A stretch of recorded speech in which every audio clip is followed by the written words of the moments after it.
All right, all right. Oop. Had my mouse there on the chat. How's it going? What's going on? What's going on? Oh man, I just ate entirely too much dinner. I am so incredibly full. Hopefully I'm able to get through this stream relatively unimpacted by the sheer amount of food I just ate.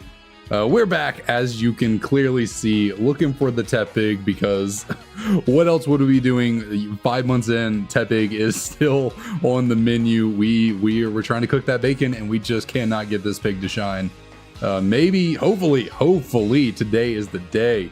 We are we're clean, you know, few hundred encounters over odds, and hopefully we do not keep going too much longer. Okay, what? I swear, sometimes it takes the... Okay, now I'm in a weird loop of not being able to get the menus to pop up. Sometimes it takes the receiver a second to, like, register with the DSs that things are actually going on and that they need to, like, respond to what I'm pressing. It takes a second, but, yeah. What was I saying? I get distracted so easily. Yeah, we're back again looking for Tepig, and I'm so incredibly full from my food. It was great food. It's this kind of like custom taco bar thing in a way. Had it delivered. It's kind of a far drive away. Didn't, you know, Emily and I did not feel like going out tonight. Pretty lazy day, so I was just like, whatever. I have a credit card that provides Dash Pass, so DoorDash is, you know, not as absurdly expensive as it could be. It's still not the cheapest, but you know, it is what it is. You know, it is what it is. What up, Captain Marvelous? How's it going? Found a GBC for 60 bucks. Very nice, very nice. Glad to hear that. Glad to hear that. I do need to get myself a Game Boy Color. I very much do. I miss having one. It has been a second since I had one in my possession. My original one, my OG, was the green. I think that was exclusively because it came bundled with a copy of Pokemon Crystal. I think my parents were like, oh, that's a good little deal right there. We can get him Game Boy Color and a Pokemon game, and well, give me a game. Crystal was my first Pokemon game, so I don't think my parents were going out of their way to specifically find a Pokemon game. Oh, also I did not include those last encounters, so I got to get the ball rolling. We're at 84 now. Yeah, my tacos were really good. You know, chicken, cheese. They have, like, the way they come is they have the hard shell on the inside, then like a soft shell on the outside holding it all together. And then what else is in there? Some like salsa. There's other stuff in there. I think they put chorizo in there as well. It's something other than chicken. And then it comes in like a little bundle with chips and queso. So, and then on top of that, Emily had a bunch of chips and salsa that she didn't eat, and she was like, oh, do you want these? And I was like, heck yeah. And then after putting down some more chips and salsa, I was like, oh gosh, I am way entirely too full right now. I was feeling real lethargic finishing off dinner about 30 minutes ago. But Pokemon Pinball was your first game. Okay, that's a new one. I don't think I've ever heard anyone say, I don't think I've ever heard of anyone mention a spin-off Pokemon game being their first Pokemon game. So that's pretty cool. I loved me some Pokemon Pinball growing up. I played the Ruby and Sapphire one specifically growing up. I don't think I ever had the original Pokemon Pinball that was on like the Game Boy Color, whichever one it was. Which I have seen online. They have like the cool little rumble packs or whatever it is for the old school Pokemon Pinball, the original. There's like yellow. I think you plug it into the Game Boy and then like you plug the game, or I can't remember. Is the game the actual rumble pack itself, or do you plug the game into the rumble pack? I don't remember it. Never had it. I've just randomly seen it online. I think it looks really cool. You know, that they thought about like implementing that. Like you can put something into your Game Boy that gives you haptic feedback for playing pinball. That's pretty sweet. And that's definitely something I should consider picking up for my collection at some point. I'm a little too busy buying games for the Shiny Living Dex to buy anything else, but at some point when I'm not buying entirely too many Pokemon game duplicates, I should probably get me a copy of that. Like, okay, why is that button not going through? Come on. the Pokemon Pinball like Rumble Pack thing from way back when. I need to get me another copy of Ruby and Sapphire Pinball too, because I enjoyed playing that one very much so. No Tepig there. There we go. And what else did what was, I guess my first Pokemon spin-off game was probably, was it Coliseum? Because I didn't have an N64 growing up. A lot of people, you know, a lot of my friends did have an N64. I never had one. My first Nintendo like home console was a GameCube. So I'm thinking it was either the Pokemon Pinball Ruby Sapphire, or it was Coliseum, my first spin-off games. I'm trying to think, what other spin-off games back then did you have? Because I didn't have Hey You Pikachu. I never had Pokemon Snap, which is crazy. I've never played the original Pokemon Snap. I've never played the new Pokemon Snap either, so okay, I guess I can't say I've never played Pokemon. I'm sure at some point, because like back then Pokemon had so many like crazy things all around here there. I'm sure I played Pokemon Snap on a Snap machine somewhere randomly in the wild. Like, I've definitely played a little bit of the OG Pokemon Snap at some point in time, but I never owned it myself and like played through the whole thing.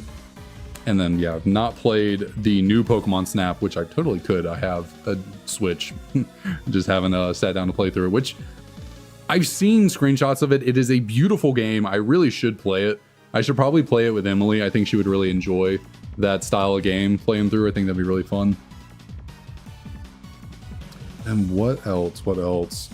I did have Coliseum growing up. I never beat Coliseum.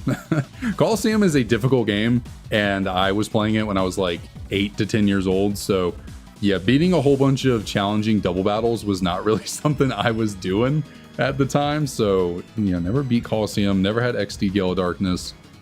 I did have the Pinball Ruby Sapphire. I never had the TCG game growing up. I have it now, but I've never played it. Just have it as a part of my collection. The OG Pokemon trading card game on the Game Boy.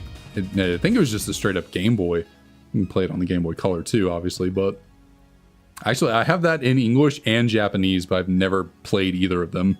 I don't even think I've ever booted them up. I'm assuming they work, but I don't actually know. I don't think I've tested them. That's not true. I might have tested the Japanese one. At least to see if they would turn on. I might have tested them in that capacity, but I don't remember. What else? What other Pokemon spin-off games are there?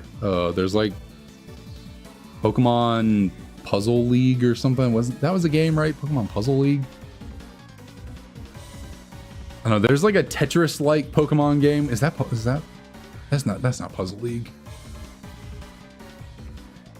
I know I've seen it. It's like on the GameCube, I want to say, wasn't it? Pokemon Puzzle League type game. Yeah, never played Pokemon Ranger. Did play Coliseum. Also, what's up, Axis? I don't think I've ever seen you around here before. So welcome. How's it going? Yeah, played Coliseum, but no, never played Ranger, and I do need to. I mean, I guess the whole Manaphy thing to do for this Shiny Living Dex, I still need to figure out, because obviously you can get Manaphy eggs from Pokemon Ranger games, and you technically can't shiny hunt them, but you actually can because of a little oversight. But the weird thing with Pokemon Ranger is once you get a Manaphy egg off the game, you can never get another one off of it, no matter what. So even if you buy a used copy of Pokemon Ranger, there's no guarantee that the Manaphy egg is still on there, because if the person, any person who's owned that game before you got the Manaphy egg, you can never get it again. Kind of a dumb system that you don't get a Manaphy egg per save file. It's like, play the game, get the egg. Doesn't matter if you restart the game, you play through it again, you never get it. And I don't know why they did that, but so getting Manaphy eggs could be troublesome potentially for the Shiny Living Dex, but that's not really something I'm going to worry about for quite some time. Doing that Manaphy hunt very well might be the last shiny hunt we do for this entire Shiny Living Dex. Like, I might put that off for a long time until I just have nothing else to worry about, and then I'm like, okay, now I got to figure out how to do this freaking Manaphy thing. but never played any of the mystery dungeons either. I really didn't play I have not played a whole ton of Pokemon spin-off games. Currently playing Pokemon TCG Pocket. You know, that's a spin-off game in a way, you know, mobile game. And by playing it, I'm not really playing it. I'm more just collecting the cards, you know, opening some free packs here or there.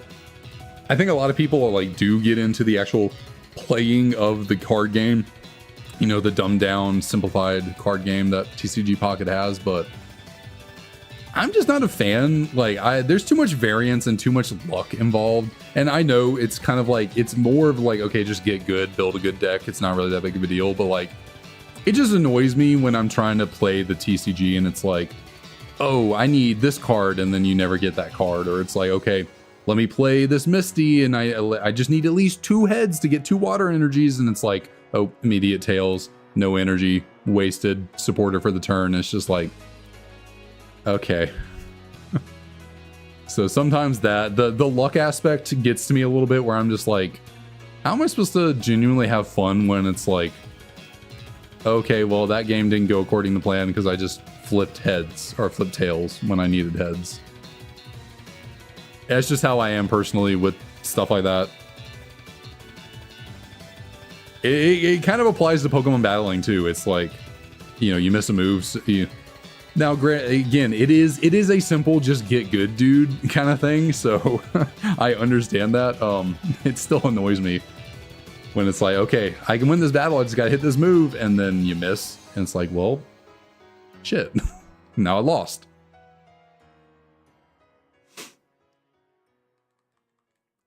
But yeah, that's okay. I like doing stuff more casually anyways. I've never been I'm not a super competitive person. Like, I'm not into doing competitive things because I'm too competitive and I hate losing.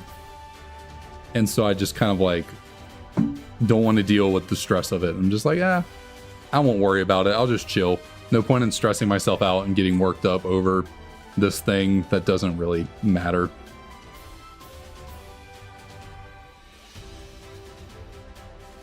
The only thing currently in my life that I do that is remotely somewhat competitive of nature is doing fantasy football, but I don't even see that as a competitive thing. It's like, if I draft a good team, I draft a good team.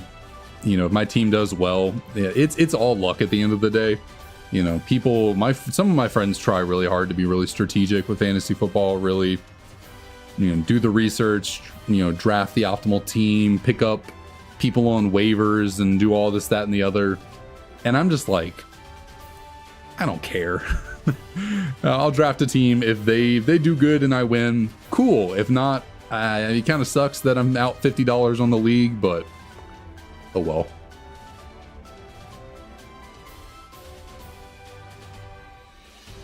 And then a lot of years, it's like the friends I have in fantasy football, which they're not just, it's my friends that I'm doing fantasy football with. The friends of mine that try the hardest in fantasy football, they never win. Like, that's the thing. They try so hard and they never win. Because at the end of the day, it's all luck. It's all luck on, you know, is your best player that you drafted in the first round hurt? Is this random guy that no one thought was going to do well, that was drafted just on a whim in the 5th round, is now popping off this year? Like, it's all luck at the end of the day.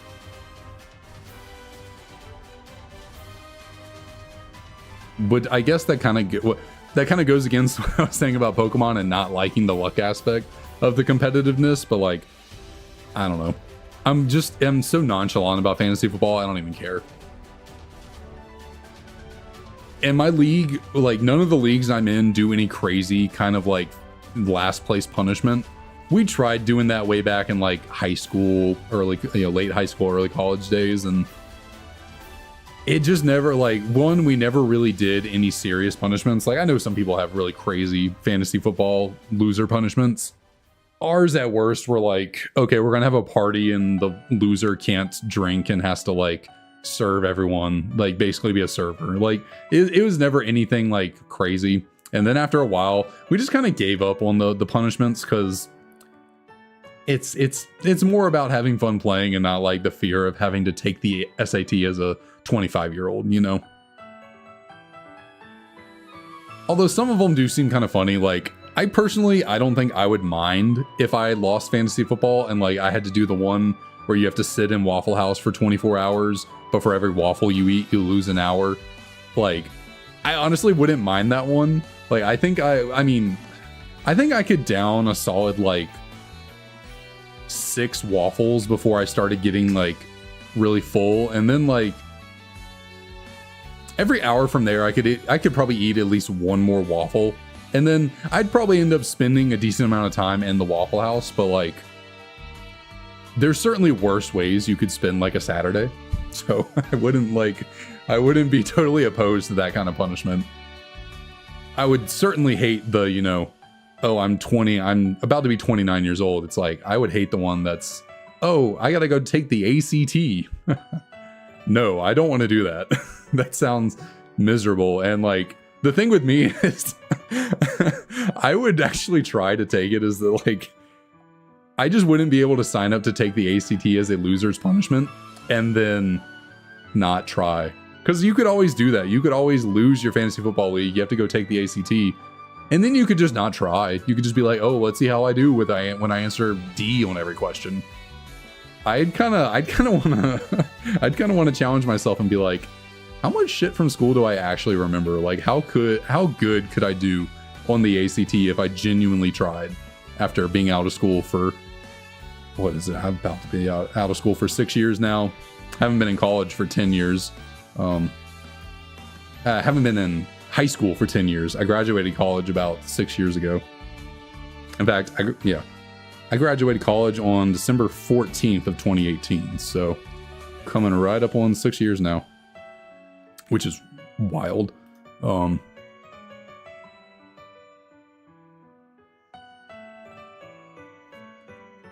Yeah, waffles are definitely my favorite of the breakfast breads, breakfast starches. I don't know what you would call them.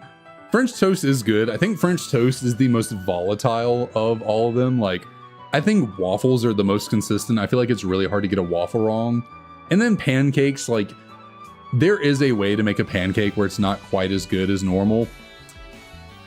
Cinnamon or French toast. I was about to say Cinnamon Toast Crunch.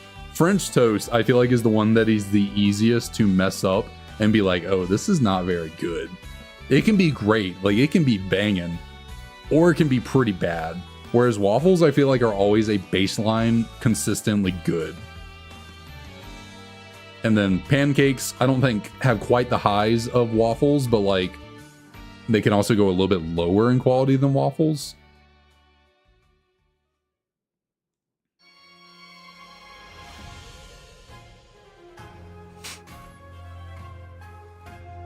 Let's see. Pokemon ROM hack with breakfast.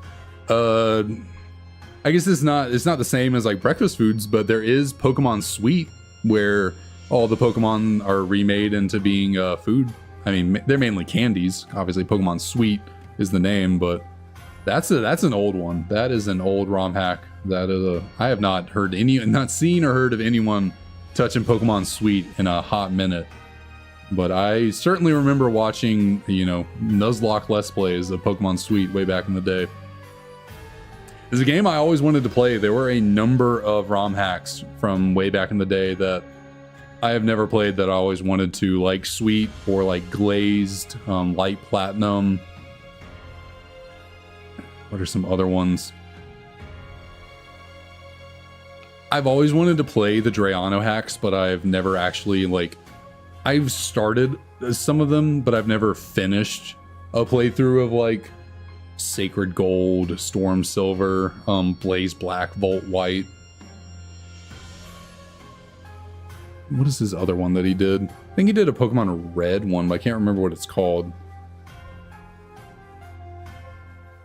Oh, Bloody Platinum. Never played Bloody Platinum. Always thought that one looked fun to do.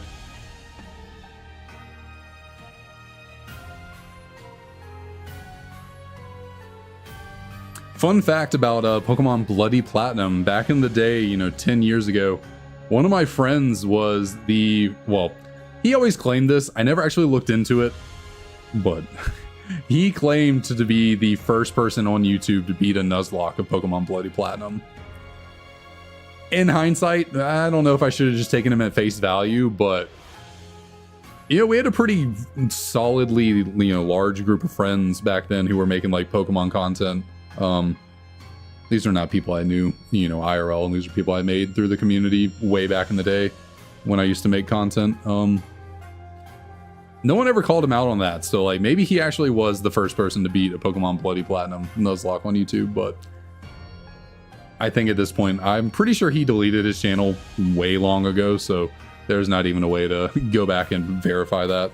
That's all gone and out the window. You can buy some of the ROM hacks that are actual cartridge. Yeah, I have oh, what is it called? Pokemon. Oh, I have a ROM hack on a cartridge. I wish it's in my closet, I'm pretty sure. And I have a whole bunch of stuff in front of the door, so I can't get to it very easily. What is that ROM hack called? Oh man, I'm forgetting. Oh, nice. Got a shiny Slowpoke. Very cool, very cool. Congrats on that. I cannot remember. Why can I not remember what that ROM hack is called? It's like, it's got a whole custom cartridge. It's like a Game Boy Color cartridge. I even got a custom like contain like a, you know, the clamshell box or whatever you want to call it that the game comes in. Oh god, I almost want to go digging through my closet right now to find it, but I don't want to take the time to get everything out of the way to get in there. It is pretty cool though, the custom game that I bought. I'm blanking. It's not Pokemon Quartz. It's oh my god, why can I not remember the name of it? Oh, that's going to bother me. I hate forgetting things. Like, that is one of my least favorite things in the world. I don't know why, but I hate forgetting things or like losing things, misplacing, like not remembering stuff. Like, it bothers me so much. Like, if I misplace my phone or like my keys, like it genuinely bothers me. I'm like, holy shit, where did I put this? How did I misplace this? What is going on? God, what is that game called? Oh, I'm blanking.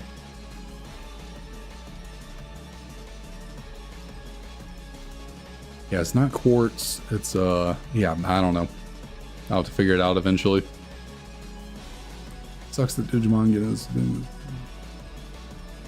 Yeah, I liked Digimon growing up. You know, I wasn't as big on Digimon growing up as I was on Pokemon, but I did have Digimon stuff. You know, I watched the show. I had little Digivices and toys and the like. You know, I enjoyed Digimon.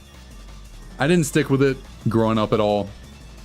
You know, once I kind of gave up on most things like Pokemon, Digimon, Yu-Gi-Oh, all that around like 6th grade, which I guess is what, like 11 years old.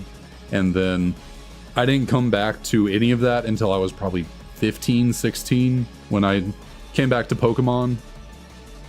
I might have been more like 15, or I was probably more like 16 to 17 when I got back into Pokemon. Because yeah, I got out of Pokemon right after Diamond and Pearl came out, and then I got back into it around the time that Black 2 White 2 came out. So is it a coincidence that the Pokemon games that got me back into Pokemon, Black 2 White 2, are now my favorite? Probably not. There's definitely a reason why I enjoy Black 2 White 2 so much, because they were the games that got me back into it. Well, what about Diamond, Pearl, Platinum? Do I enjoy them? I gotta admit, I'm not the biggest fan of Diamond and Pearl. I've replayed them recently trying to get stuff set up for this Shiny Living Dex, and not gonna lie, Diamond and Pearl are rough games to play. Like, they're not very good. Oh, no, okay, you're asking about the modded cart, not just my opinion on the about to get in a rant on the games. No, it's not Diamond Pearl. It's I think it's Pokemon Crystal, a mod of Pokemon Crystal.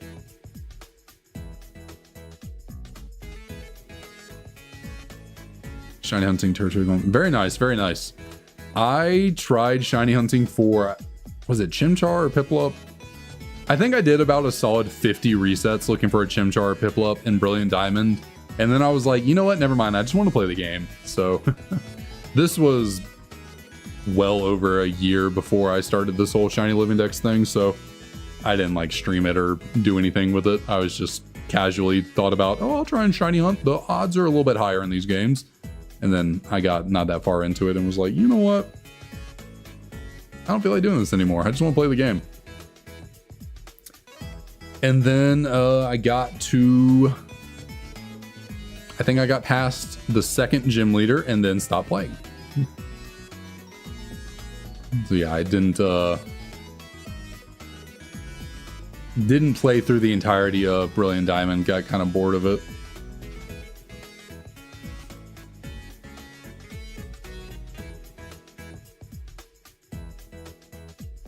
Let's see. What was the game? Pokemon Crystal ROM hacks. Let me just go to this website right here. Let's see, ROM hacks.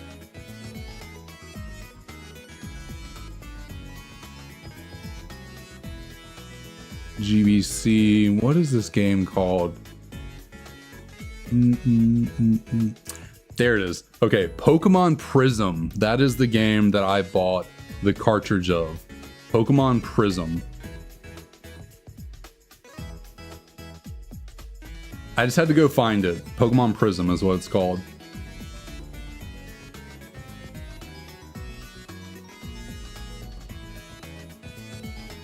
It's a pretty cool cart. It's kind of like Crystal in the way that it's like a see-through bluish cart. At least from what I remember, it is like a see-through blue, right? And I think it has Tyranitar on the front of it. Because like Tyranitar and like the... Oh goodness, I really got to get into the battles down there. I messed up that timing pretty good. Yeah, Tyranitar, like they actually have Mega T-Tar on the little cover art thing that I'm looking at right here for Pokemon Prism. I didn't realize there were Megas in the game. But yeah, it's Prism. Let's see. I'm looking at all these Pokemon ROM hacks. There's so many of these that I wanted to play. Pokemon Crystal Clear, I really want to play. Someday, I would like to do that one. Just because I think it's cool, though. I tried playing it once. I think I booted it up and I played it for like a solid hour. And then I really don't know why I stopped playing it, but that one's really cool because you basically get to play through Pokemon Crystal in whatever order you want. You get to choose what region you start in. Do you want to start in Kanto? Do you want to start in Johto? You can basically take on the gyms in any order you want, and they like scale with the levels as you go. So, you know, if you start in Kanto and you want the first gym that you take on to be Morty in Ekritik over in Johto, you can make your way all the way over there. Now, granted, the wild Pokemon levels don't exactly scale with you, so like certain areas do have higher level Pokemon than others that you got to be careful of. I gotta remember I can just click A until the Tepigs come out down there. But it seems like a fun game to play through. Just do Pokemon Crystal in any order. Pokemon XY Naturia, that one's pretty cool from what I remember. Distorted Platinum, I don't remember Silver Yellow. Pokemon Moon Black 2, what are all... I'm on this website that I've had saved for a while. There's Bloody Platinum, Renegade Platinum, Sun Gold, Moon Silver, never heard of those. There's the Blaze Blacks and the Bolt Whites. Couple of ones on here I've never heard of before. Ash Gray is a pretty cool one that I remember. Pokemon My Ass. Forgot about that one. Yeah, Pokemon Ash Gray, Pokemon Snakewood. Bunch of classic old school. Pokemon Light Platinum.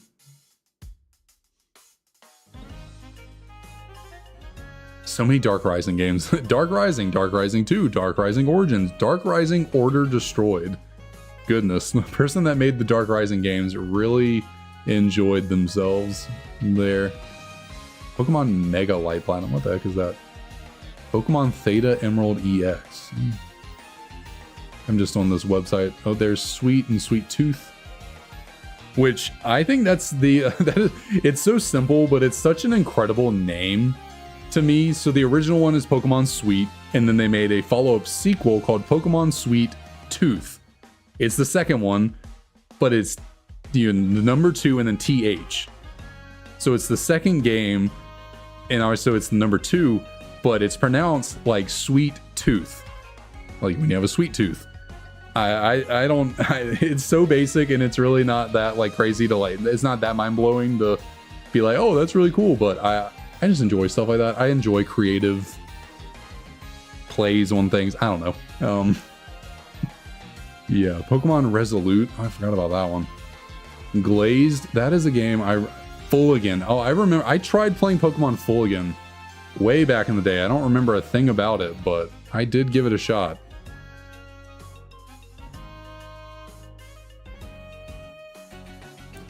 So I don't know, have I been missing encounters, like adding encounters while I've been doing this? I might have.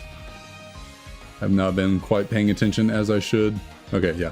Let me get back and focus on the shiny hunt and stop looking at randomness on the internet. I'm gonna buy Liquid Crystal one day. Yeah, I've definitely heard of Liquid Crystal. I'm trying to remember what that one's like. Like, what is the story of Liquid Crystal? I feel like I've watched someone play that before. It's definitely very familiar, but I just cannot pin like exactly what I remember about it. I don't know.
Let's see. Outside of Pokemon ROM hacks, what other...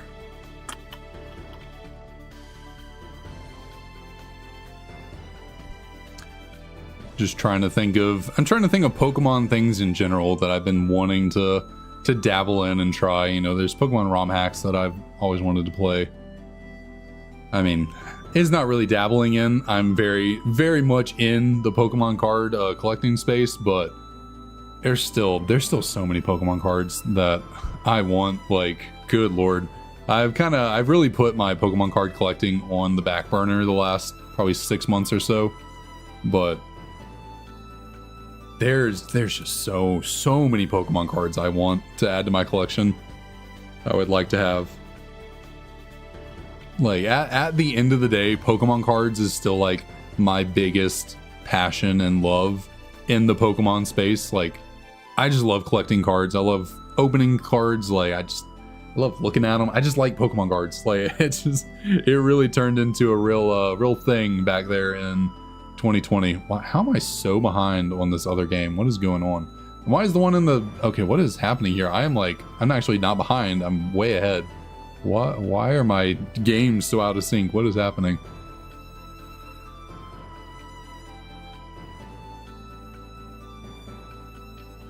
Pokemon Cookbook. Is that a thing to collect, or is that a game? I don't think I've ever heard of Pokemon Cookbook. What's that? Unless you're just talking about like a legit Pokemon cooking book. If that is a game, I am not familiar with it. Oh, yeah. An actual cooking book. I got you. I got you.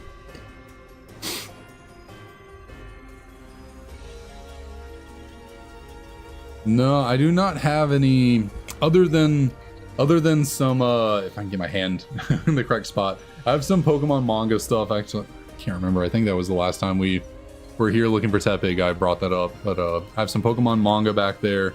I do have a couple guidebooks, so like over on this shelf, can't really see it too well. I have a Pokemon Crystal guidebook over here. I have a Pokemon like Gold and Silver Pokédex guidebook, and then there's a like game. What's a Nintendo Power. I don't know why I couldn't remember what that was called. Nintendo Power Pokemon Crystal magazine over here, and then I have a Japanese Pokemon Crystal guidebook right here. I love this thing. This thing is super cool. I guess I'll rant about something for a second. Do a little detour.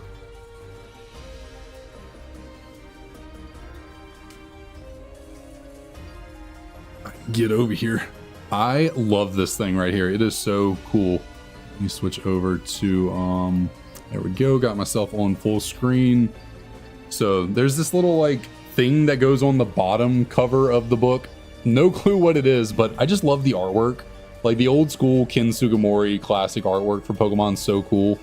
Like the eggs, you got Celebi there. I don't know what that dude is in the the bottom corner, but there's a little insert that goes on the bottom there. The front cover, like, just it's so classic looking. Like, look at the beast, look at Suicune, Raikou, and Entei. Like, look at all the Pokemon surrounding Suicune. Like, it just looks so cool. And you got the mythicals on the back. You got Mew and Celebi. Take off that's just the outside cover. So you take that off, and you got the actual guidebook in here. And then I've never fully opened this all the way because I don't want to mess up the spine of it. But there's just a random Ammonite on the background. On the back of the book. No idea why, just random Ammonite back here. And then yeah, I don't open it all the way because I don't want to crease it, but just like, okay, random page right here. Just look at that. Look, it's so cool. Like the classic Ken Sugimori art. It's got like the stat distributions up there in the top corners. It's got, I think it has like their moves and everything. Like it is just super cool. And then like the beginning of the book actually has, if I can open it on screen well enough, it actually walks you through the game. Like most of the book is like a Pokedex in a way, telling you a lot about the Pokemon, but then there's like actual walkthroughs of the game. So like what, this is Violet City right here, and you can see the Bellsprout and Onyx trade is up here. Like it is just such a cool book with like so much in it, and like the intro, the opening or the inside cover has Suicune on it. Just so many, it's just so cool. I just love this thing. Oh, something just fell out of there. Let me grab it. What are you? It's like a little pamphlet or something that fell out. I have no clue what this is, but you were here. And there's like tickets in here. I have no clue what these are, but they're just random little like ticket stubs or something. I have no idea. I bought this on, was it Mercari or eBay? I can't remember. It really wasn't that expensive. I think I got it for like 20 bucks maybe. Yeah, this thing's just super cool. Let's see, can I find my boy Dragonite? Where are you in here? Where is Dragonite? Am I gonna miss over him as I'm going through? It's in like Johto Pokedex order, so I gotta, where is, oh, there's the legendaries and the starters. Where's Dragonite? Oh, well, okay, we won't go with Dragonite, but we can grab a good old Titar and Lugia page. That's pretty sweet. Classic Titar artwork in Lugia. Yeah. Just a really cool item that I love very much. Very, very classic. I'm always like super hesitant when putting this cover back on here because again, I don't want to mess this book up at all. I don't want to crease any pages or bend anything, so I'm always a little hesitant when putting this thing back on.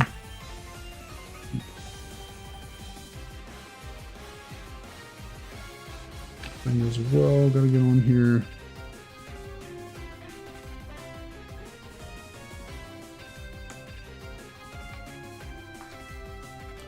Sorry, it takes a second. Let me just grab. Okay, there we go. Put this back in place.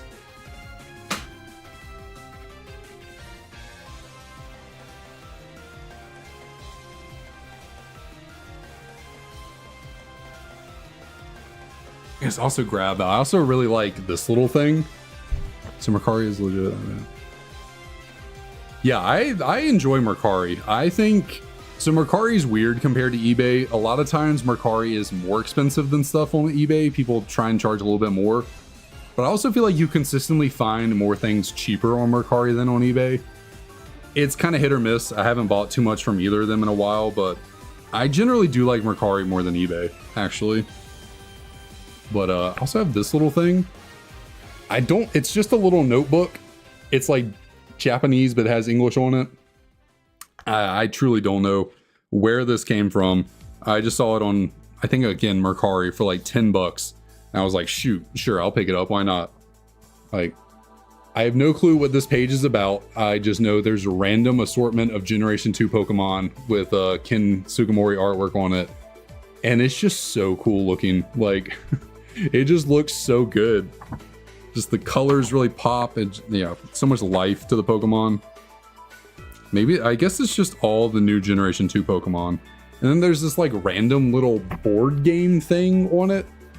Like, the Pokemon have HPs and stuff, and I have no idea what this is about, but it's just so cool.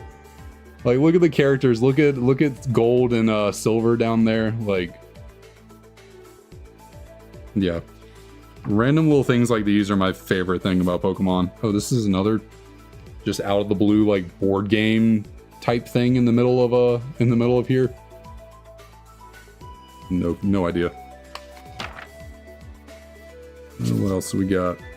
There's just these little, it's an actual notebook. You can actually write stuff down in here. It has little pages for it. But like, look at the artwork on the background of the pages. Like, how could I ever want to cover this up? Like, this is just so cool.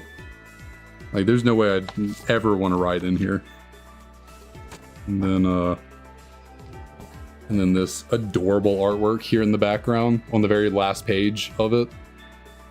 Some Christmas thing. It's got Pokemon, if I can get my hands, Pokemon Gold and Silver down there. Like, very upset Togepi down there. Just so sweet.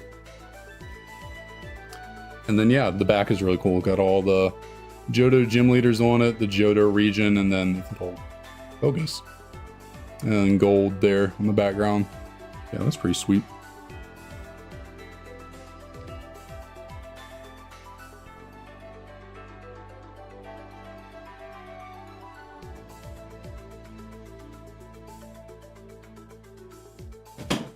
Ugh. I have too much stuff in here. Just bonking around, knocking things over. I think I'm all good. I don't think anything's... we're fine. I don't think anything fell out of place. Let's get back to the Tepig hunt. little bit of a detour. Let's get back to try and get a Shiny Pig. That is the entire point of being here. Although I am always more than happy to talk about the Pokemon, you know, my Pokemon stuff, because Emily hears about it so much, you know. I try not to overwhelm her with the random little tidbits here there. At least not more than once. I'll always tell her once, like I get it in, I show her, I'm like, oh, look at this, look how cool this is, and she's never played Pokemon. She doesn't know anything about it. She's just like, oh yeah, that's really nice. That looks really cool. So I don't ever get to like super geek out and talk about the things in like more depth. Although not that I was really talking about those things in much depth other than, oh, look how cool this looks. No real in-depth analysis of what's going on in there, but I don't read Japanese, so that's kind of why I don't really know what's going on, because I do not read the Japanese.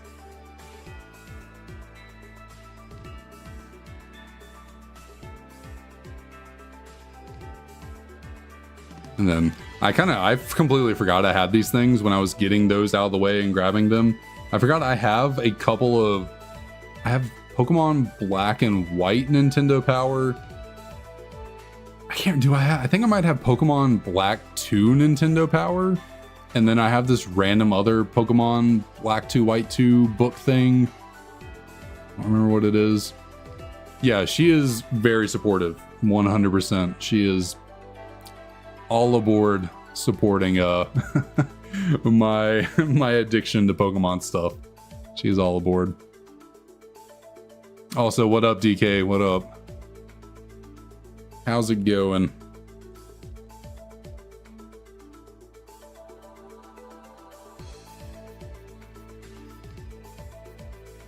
Hey, I mean, it's somewhere. It could be worse. Your reading comprehension could be 0, like mine.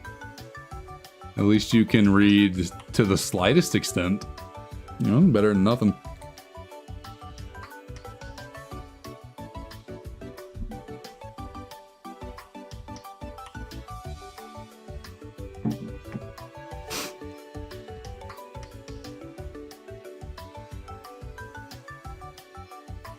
I need to turn my fan on real quick. It's getting surprisingly warm in here.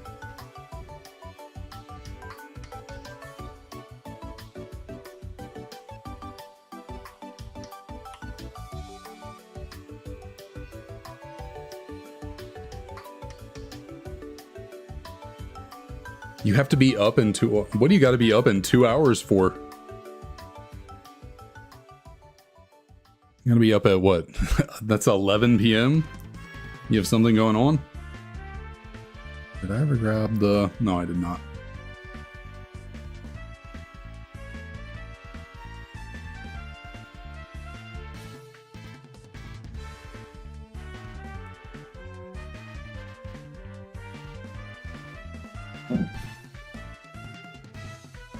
But I definitely feel that server maintenance. Oh, you have work to do. Jeez. I guess it makes sense, you do that kind of work at night when it's not impacting people, so... That is rough, that is rough. Goodness, why can I not get comfortable right now?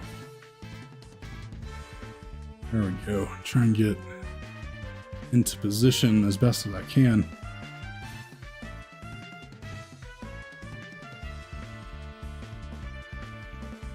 So I guess what, were you just planning on taking like a nap beforehand, or were you trying to like full on get a night's worth of sleep before that?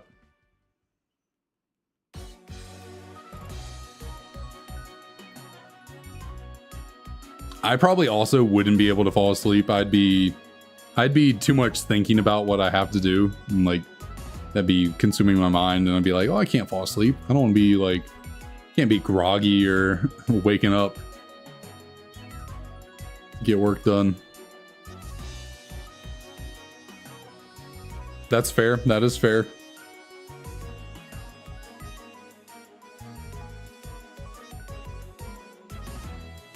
At school, you can still get, you know, employed to do stuff like that. You get hired on to help out with things while still in school. It's always nice.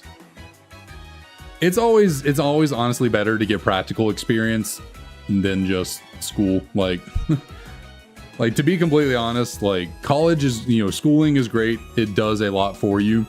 But when it comes like in terms of like, you know, just expanding your horizons, kind of forcing you to think critically. But when it comes to actually learning your profession, the best thing is just experience.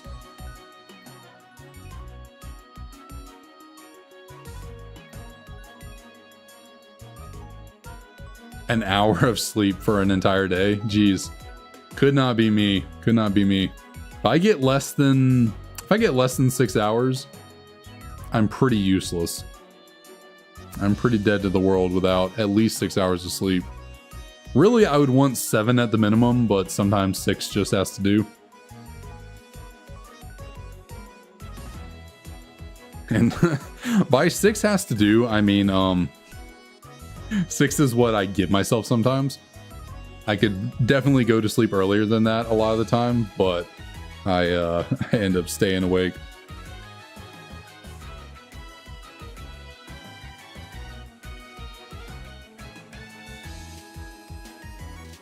Ooh, that is another level of insomnia.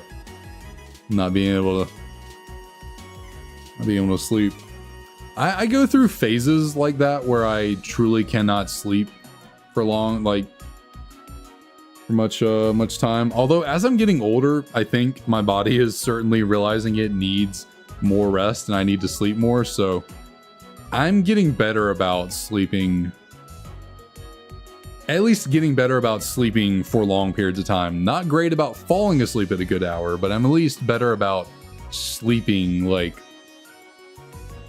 enough to feel rested. Assuming I give myself enough time to actually sleep.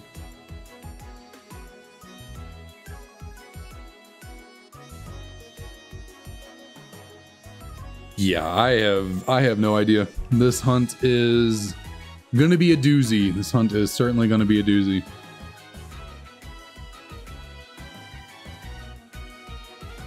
Like I said, all I can really hope for is getting below 10,000 encounters.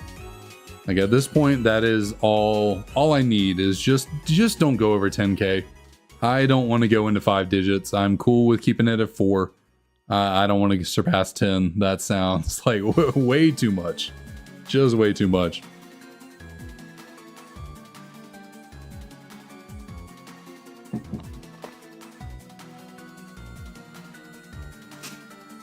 $10k might be the point where I take a break from this hunt.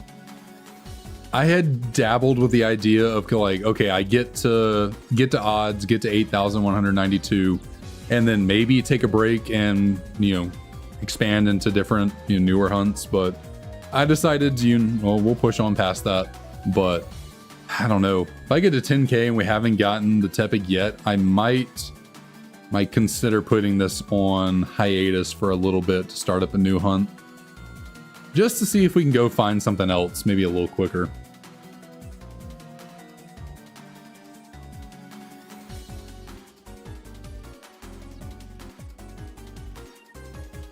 That is very true. That is very true. If I didn't have this whole setup we have right here, like,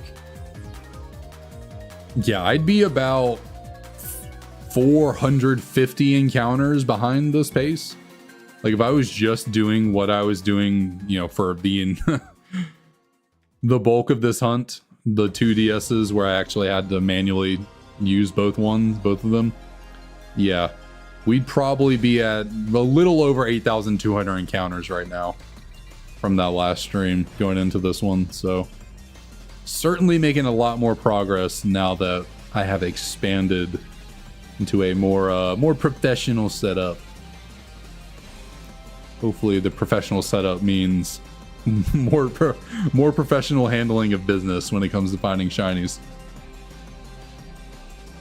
Start taking care of business.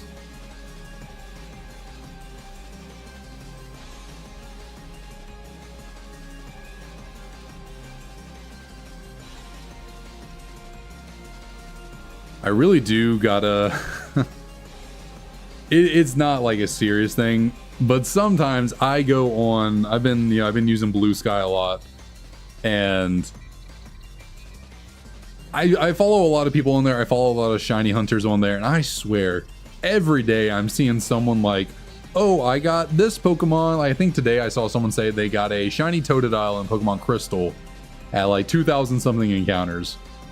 And I'm just like, must be nice getting a full odds starter reset hunt to shine in under 3k. I think it was under 2,500 maybe, like early 2000s they might have gotten it.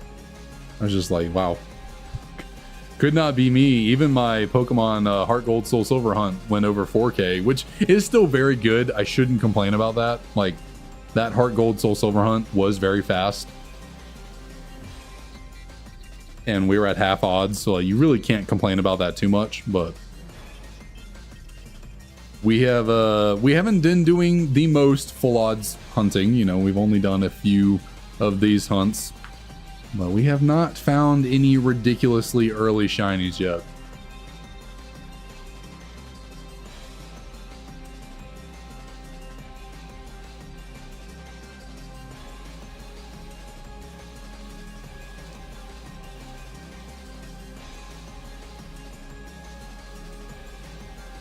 Hopefully the Squirtle can turn out that way. The Squirtle hunt we have going on, that would be very nice if we could somehow get like under 1,000 encounters on that one. That'd be pretty sweet.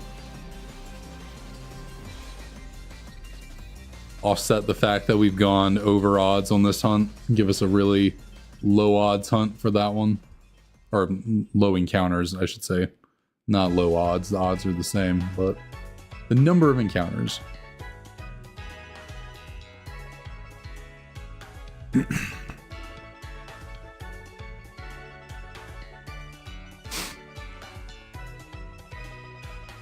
Mm-hmm.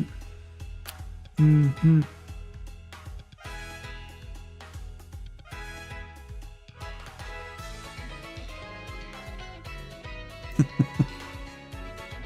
Oh, bad luck can certainly last a long time. I mean, theoretically, this hunt could go on for 20, 30, 40, like... Yeah, you could certainly get unlucky for a very long period of time when it comes to shiny hunting. Which is entirely why I pivoted my ideas on how I want to go about this Shiny Living Dex. Although, I guess I am being a little bit... in some regards, I'm not being as practical or as, quick as I could be. There's some hunts that I'm planning out where it's like, I could technically do them faster, but... there are just some Pokemon that are more fun to do a full-fledged hunt for. Other ones, not as much. Cute Charm Glitch, okay, get the shiny. It doesn't really matter. Like, I don't need to waste a whole bunch of time getting shiny Hoot Hoot. I'm cool with just getting it off the Cute Charm Glitch. But Pokemon like Spiritomb, found out, you can Cute Charm Glitch Spiritomb. You could also Masuda method breed for it to, make the encounter a lot quicker, but I just think it would be a lot more fun to soft reset to get a Spiritomb out of the, what's the little tower thing that you put the odd keystone into, and that's where you encounter Spiritomb after so many underground people. I forget what that little pile of rubble is called. But yeah, so I'm planning on torturing myself with Pokemon like Spiritomb. Soft resetting for that instead of taking the easy way out. Just because, like, Spiritomb has such a cool shiny. It'd be a lot more fun to, like, full odds hunt for that thing. And then Pokemon like Pikachu and Eevee, instead of just, again, using the Cute Charm Glitch to take the easy way out, I think I might try and, like, radar hunt for them. Because, it's still, like, a method hunt. But it's not, you do the radaring right. It's not full odds, so, it'd be fun to do stuff like that.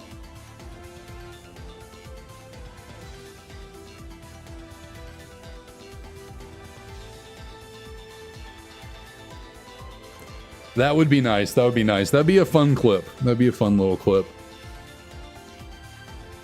Just going, man, my luck is atrocious. I cannot find a shiny to save my... Oh my god, there's a shiny. That would be a very fun moment. Nah, it's going to be exactly like the Totodile. Totodile came at such... It was just out of the blue. Like, that was truly just an out-of-nowhere moment I did not see coming. Like, I'm just sitting there feeling a little loopy, just like, man, what am I talking about? And then, bam, shiny Totodile.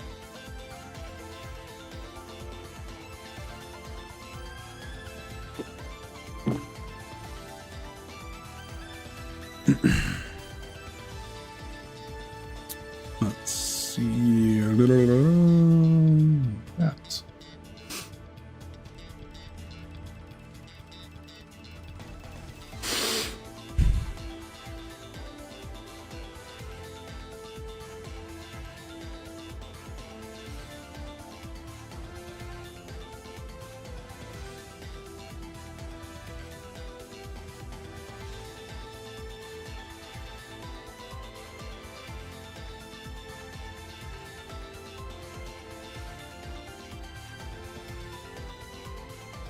I need to remember once I check for the starter, once I check for the Tepig, I should say, in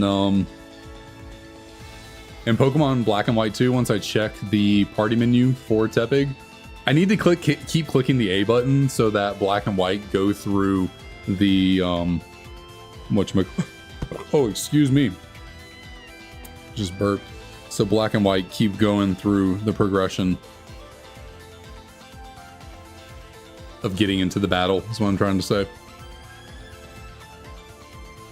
But I'm gonna throw out this encounter right here real quick, and then I'm gonna go take the tiniest of little breaks to go. I'll end up taking the dogs outside, I imagine, and tell Emily good night, so she is heading to bed.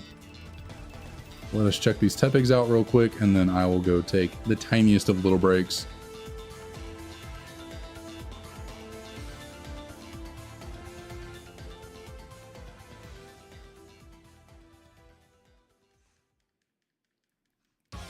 All right, Bianca. Yeah, I always have to keep myself on my toes for the ones up in the black 2 white 2 because they're so much smaller. Like I really got to look to make sure I'm not missing anything and that the shinies actually, like, if it's up there, I'm actually seeing it. So I certainly do. My brain does definitely trick me every now and then where I think I see a shiny, but unfortunately I do not. So yeah, I'm gonna go do all that and I'll be right back.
All right, I hath returned.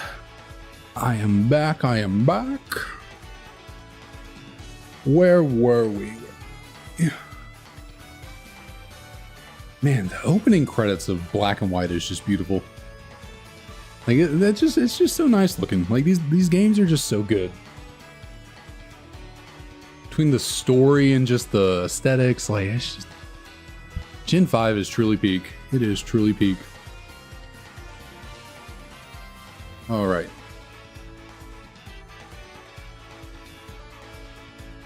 Get the action going once more.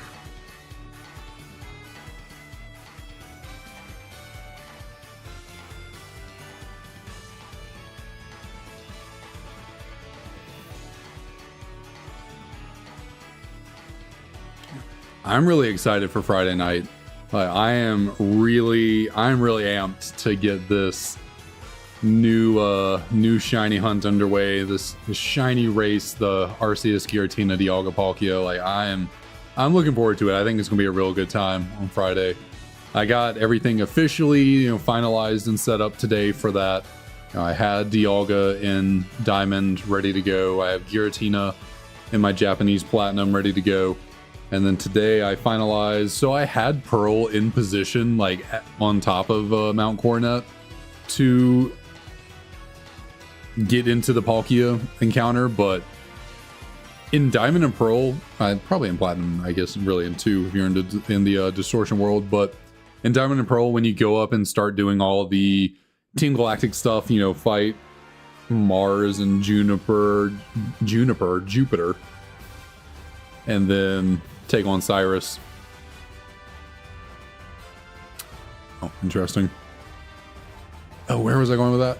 Oh yeah, you're kind of stuck in there. You can't leave. Like once you take out Cyrus and Rowan and the Lucas, Dawn, whoever come up and they're like, oh, the legendary Pokemon's waiting for you. You can't leave. They make you stay there and you like have to encounter them. And so I'd left Pearl in a position where I could leave if I wanted to, because like I have my Pokemon Pearl copy set up with the cute charm glitch as well. So like if for some reason I wanted to leave to go, do something with the cute charm glitch, didn't want myself locked into the Palkia encounter.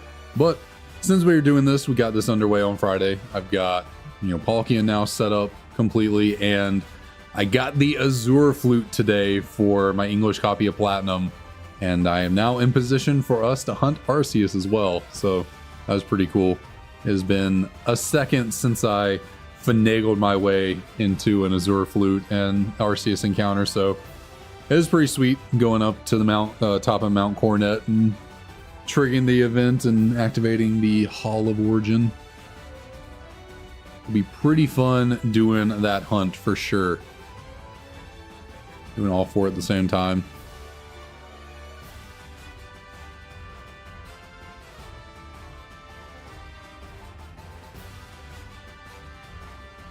And it's kind of interesting in Diamond, Pearl, and so in the Dialga and Palkia, I should say, encounter, you have to save at a certain point, like away from them, because once you get close enough to them, it just pulls you in. Like the game takes over and your character just walks up to them and the encounter starts. And it's the same way with Arceus, where once you get to the from the top of the staircase onto the platform, it like takes you over to Arceus and the battle starts. Giratina in the Distortion world is not like that. You have to walk up to it and actually press the button to start the battle. So since the other 3, Arceus, Dialga, Palkia, you're starting away from them and having to walk up to them to trigger the battle, I figured for Giratina, instead of just starting in front of it and like awkward the player character would awkwardly just be walking forward into the Giratina as the other DSs got into position to do their encounter. I just moved the player character a few spots back from Giratina, and so the character's gonna like jump over the little rocks on the way up there, and yeah, so that's the level of order my brain is like necessary for things to go right for me. where I'm like, okay, 3 of the encounters, they auto walk you up to them and the battle starts, but the other one doesn't do that. So to mimic that idea, I'll just start the player character farther back for Giratina and just walk forward. Not that I have to, but just to make everything cohesive.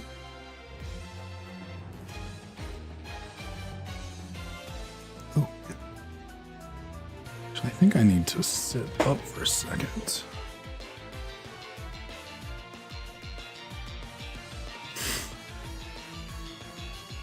This instead.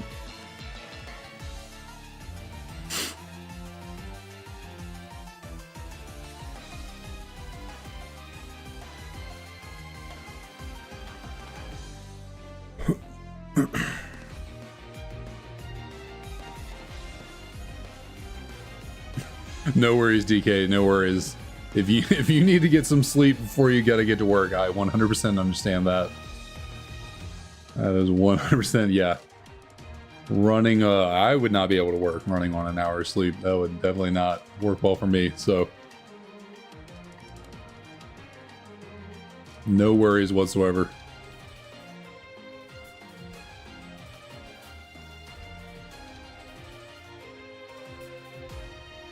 But hey, if you get, if you stay up long enough and get tired enough, one of my favorite things in the world is when you're just so incredibly tired that you lay down.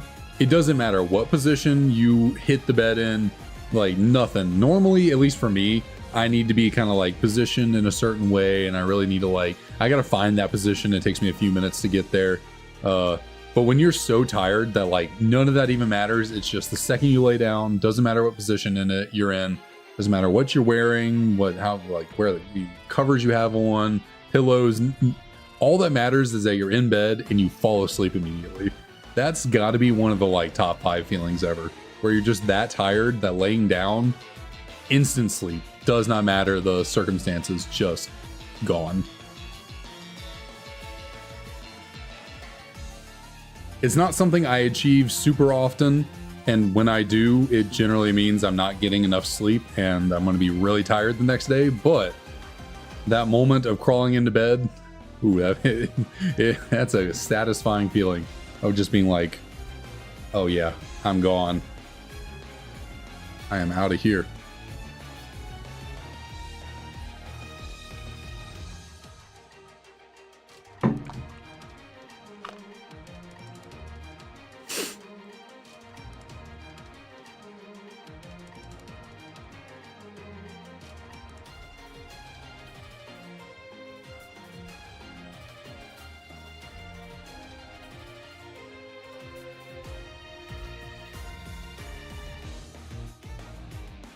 I mean, that's normally how I am. It normally takes me a good 10 to 15. I mean, it used to be so much worse.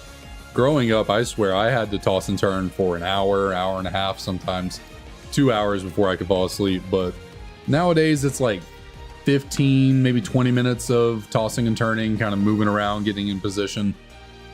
But there's the very occasional time where I'm so tired that it doesn't matter. I just lay down and go to sleep. It's not incredibly often, but it happens fairly enough that I'm acquainted with the feeling and being like, oh yeah, this is the stuff right here.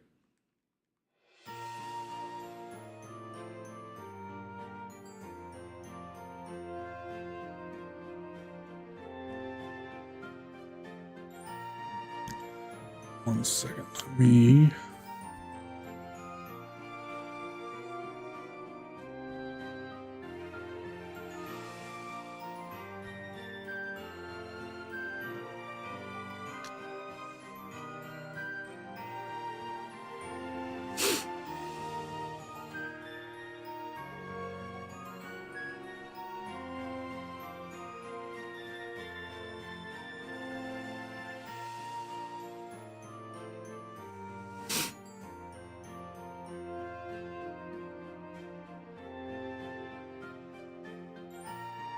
Which I'll say, streaming actually does really help me feel more tired and ready to fall asleep and go to bed.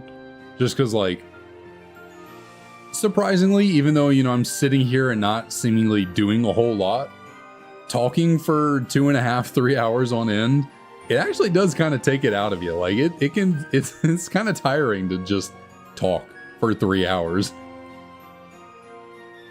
Like it can really get you.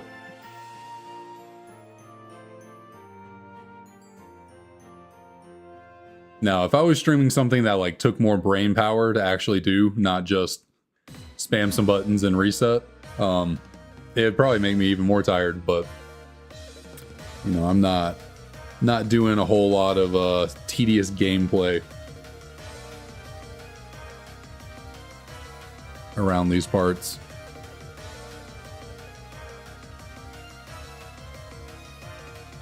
Speaking of gameplay, oh, I really hope. Oh, I just realized I probably missed out on it.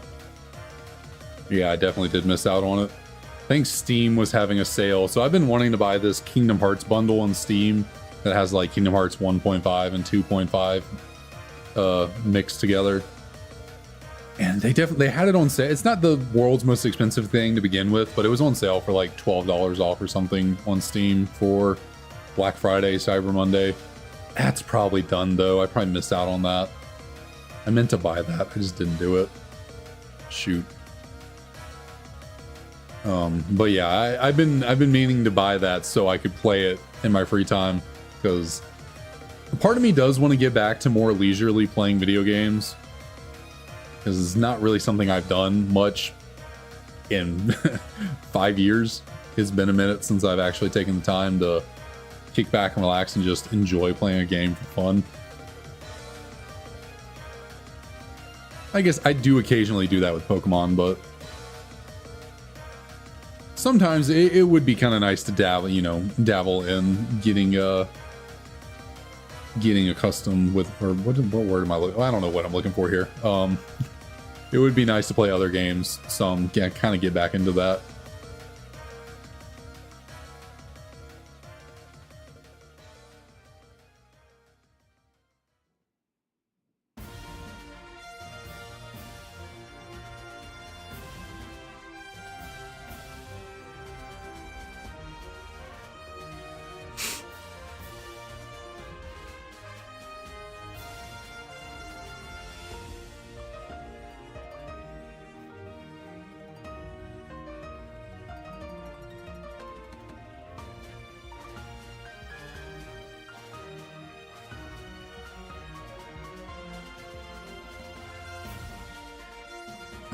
Come on, Tepig.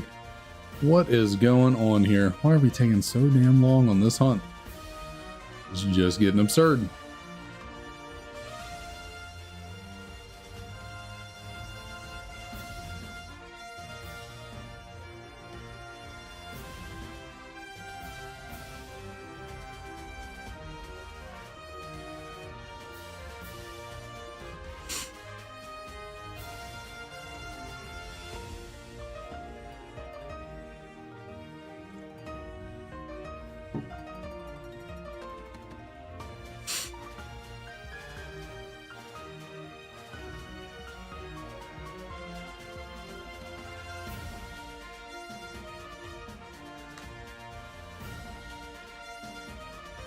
You know what? I'm going to give it a shot. On the next, I did not do this the entirety of the last stream. Or did I?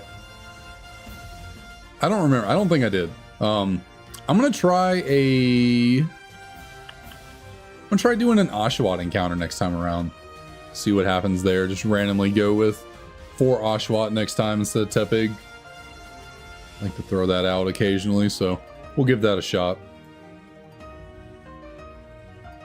See if a little otter wants to bless us here, whereas the pig does not.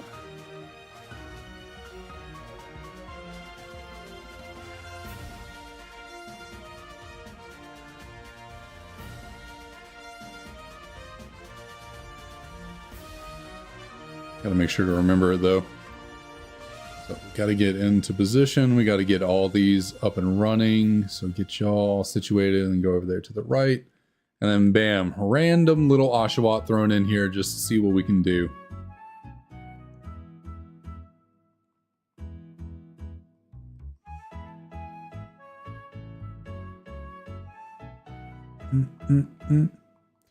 All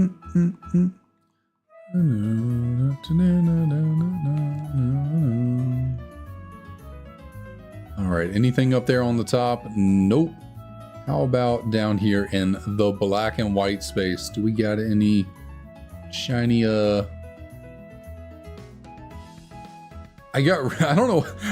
I got really confused for a second because she sent out a Tepig, and in my brain, I was still expecting her to have the type. I know Charon has the type that's super effective against us, but I just hadn't registered it for the other one that she had Snivy, and we had so like she sent out Tepig, and I was like, wait, why is that not the one strong against us?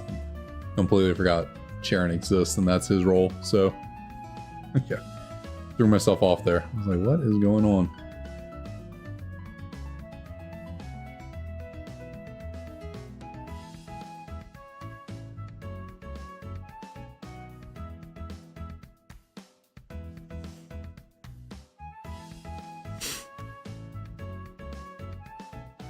Bum, bum, bum. Bum, bum.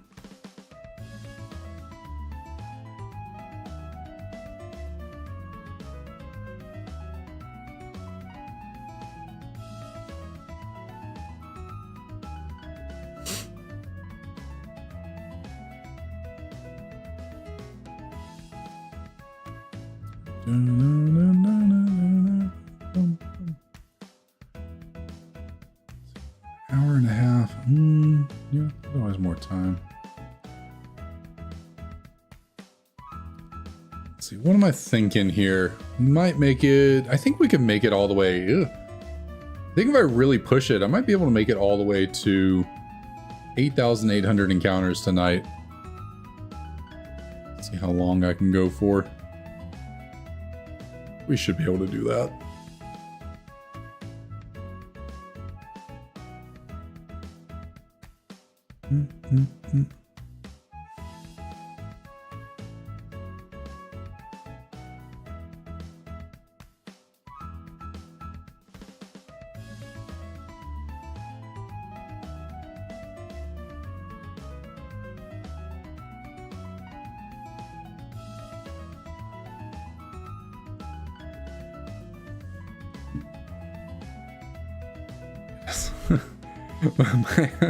My hands are just getting randomly really sweaty. I think it was happening last night. I don't know what it is. Something about holding the DS right here.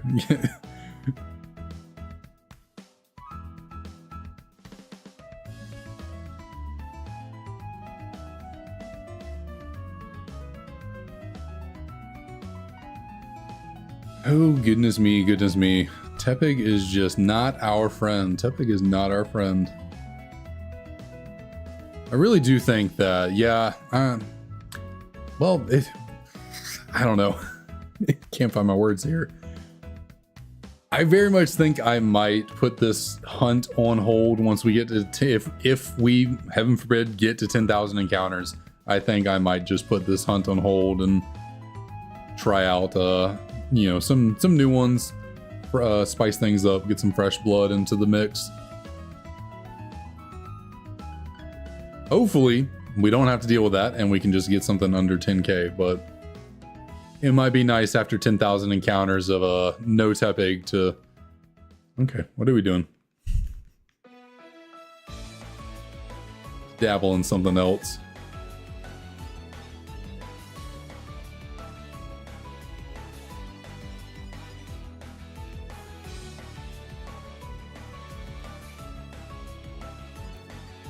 Obviously, it will not be in these games because I need them in order to do the Tepig hunt, so can't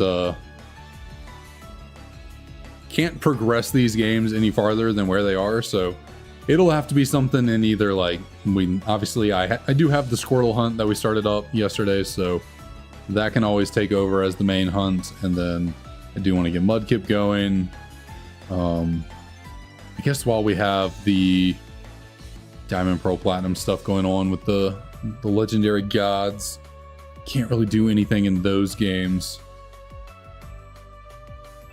And I can technically always, I guess I can always leave the Hall of Origin in Platinum and go elsewhere and do like cute charm glitch hunts. So that's always something that I could do. even while we have the Arceus hunt going on.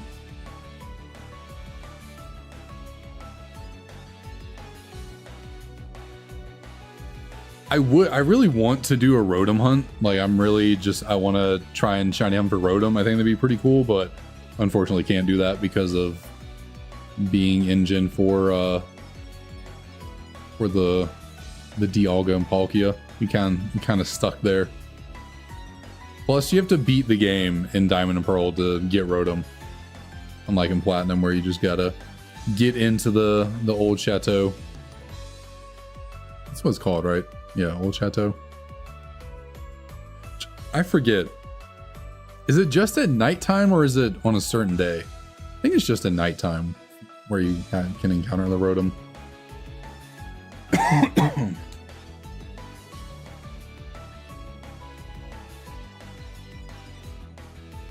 But really, I guess my only options are I could do more Heart Gold, Soul. Well, it's just Soul Silver. I don't have Heart Gold yet.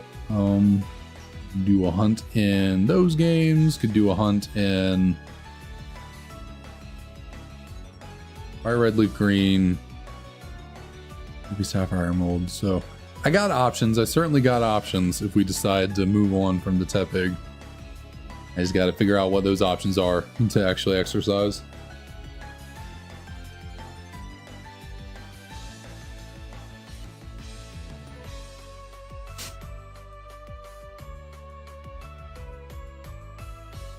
A really dumb hunt that I'm excited and ready to get to eventually is trying to get a shiny Dragonite by fishing in the little rippling spots in Dragon Spiral Tower.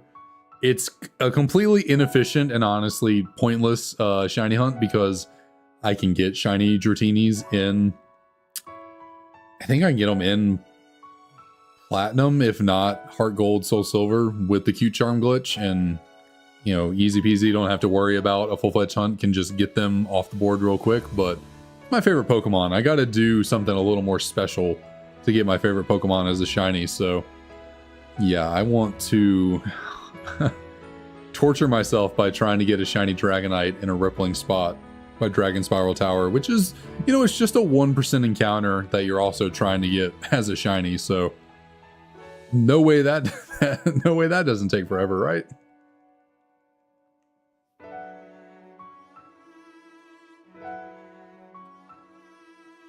That's it's a really dumb idea to do, because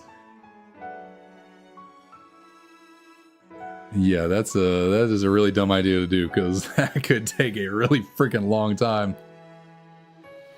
Yeah, definitely gonna have to work for that one. That one will take unless I get astronomically lucky, that one would take a hot minute. But what up, Red Fox? How's it going? Welcome, welcome. But still, how hype would that be? You know, a 1% encounter in a fishing spot. I can only run one game at a time because, you know, the rippling spots don't show up. Well, I guess you... nah, it'd be really hard to run 2 games at a time while trying to fish through rippling spots. Basically impossible. I'm doing pretty good, Had a solid day. A little busy with work, but it wasn't too terrible.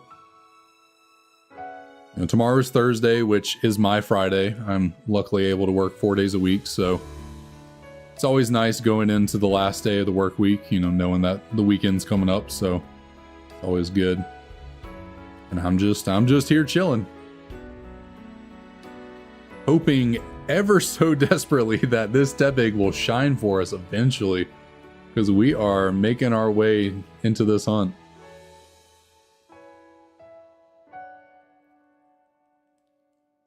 Already hit over odds, and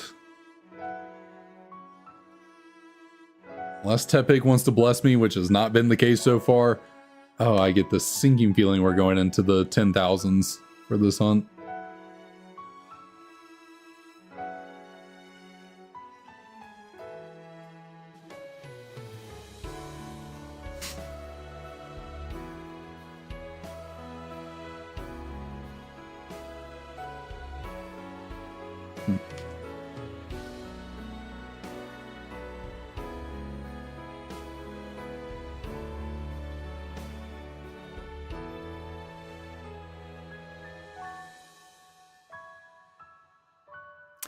Nope. No, Tepig is not wanting to cooperate.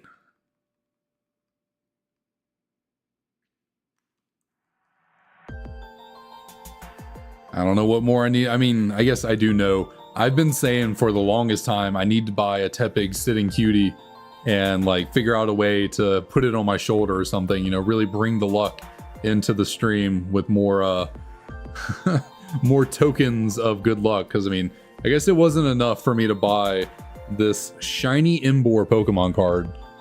You know, this official Pokemon card that they made with shiny Embor on it, you know, wasn't enough for me to buy this as a good luck token for the hunt. No, I guess I got to do more. So could get that little Tepig sitting cutie and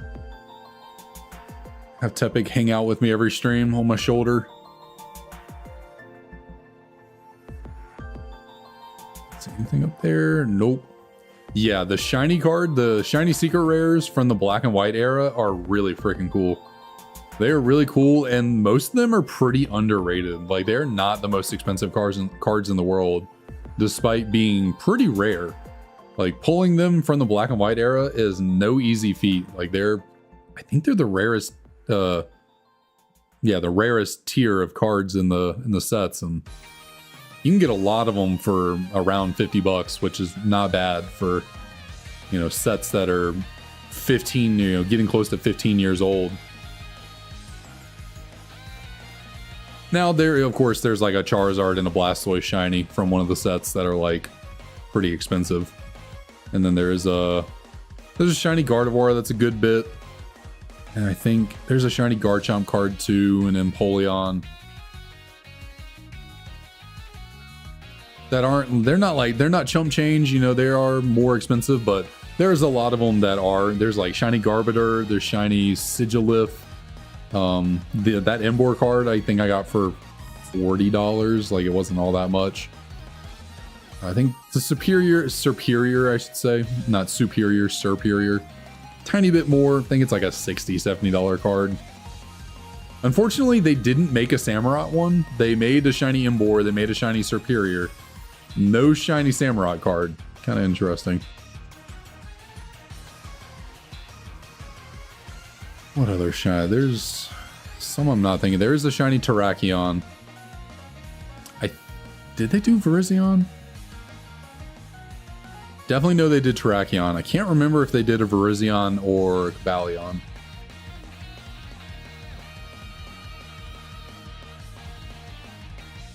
But yeah, they are very nice cards. They have cool texture on them. There's like a fire symbol on the main card itself that's textured. The Embor is textured. It's pretty sweet. Oh, there's a Reuniclus. Okay, I just remember that one. There's a Reuniclus. There's a Zoroark. Any more?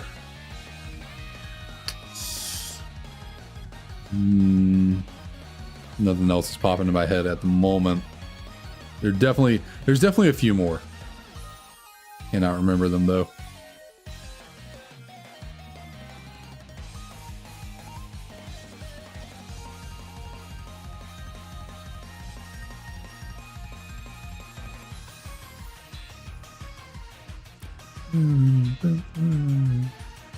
What is this song? Final battle champion. Oh, is Nimona. Okay.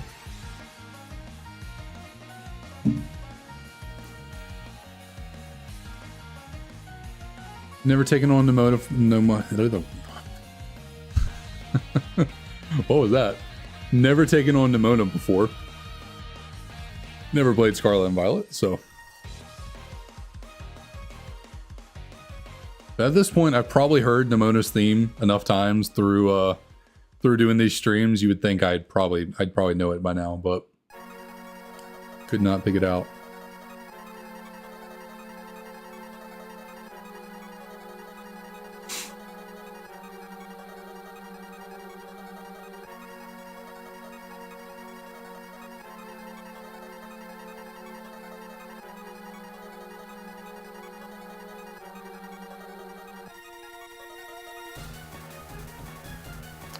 I almost reset right there.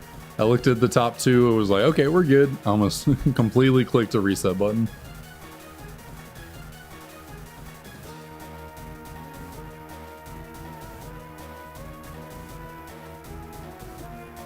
Well, I kind of like the fact that it keeps the orangish a little bit. I like that the blue is just the fire. I think that's pretty cool, you know, just the blue flames. Like, I kind of like that it keeps the, you know, the orangish skin color. I think the black on it changes a little bit. I think it's more black, or is it more gray than the normal sprite? But I really like the blue fire. I think Embor has a terrific shiny.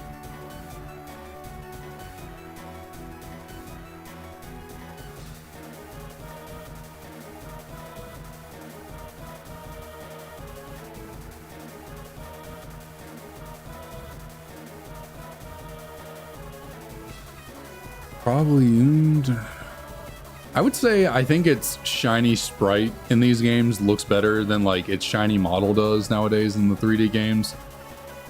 I think basically all sprites look better than the 3D models they have, but you know, it's personal opinion. It's actually been a long time since I've seen, well, I've seen the shiny Embor sprite from this game, making thumbnails and doing other stuff, but it's been a minute since I've actually seen like shiny Embor in Generation 5 like game play. If I've ever seen it in the gameplay of Generation 5. Obviously way back in the day when Gen 5 was much more new in the games. Yeah,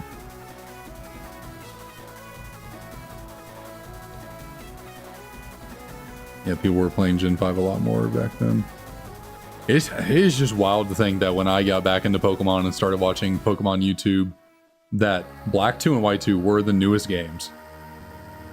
Like, I started watching people play, you know, Pokemon Nuzlocke and stuff on YouTube before X and Y came out.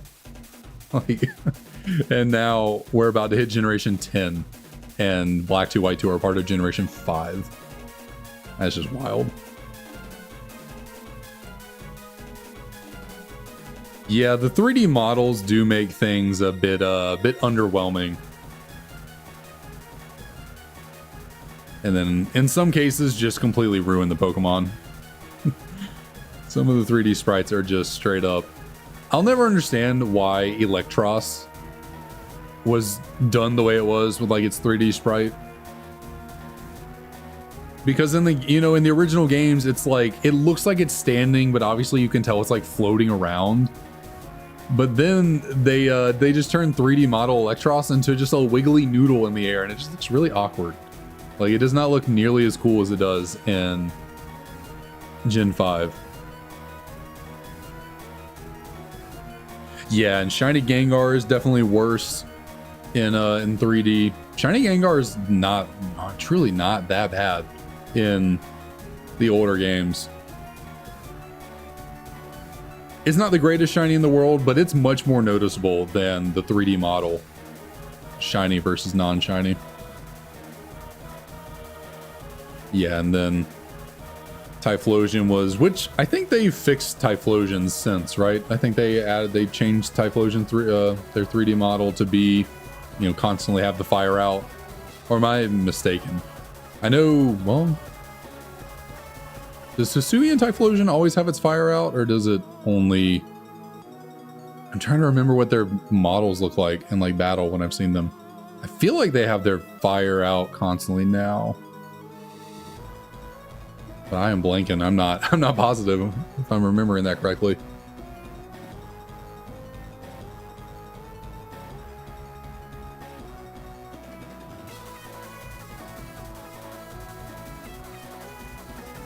Yeah, Mega Shiny Gengar is really nice.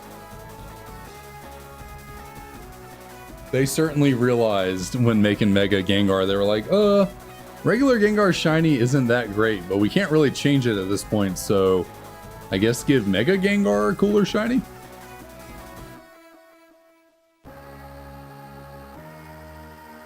Yeah. Goodness.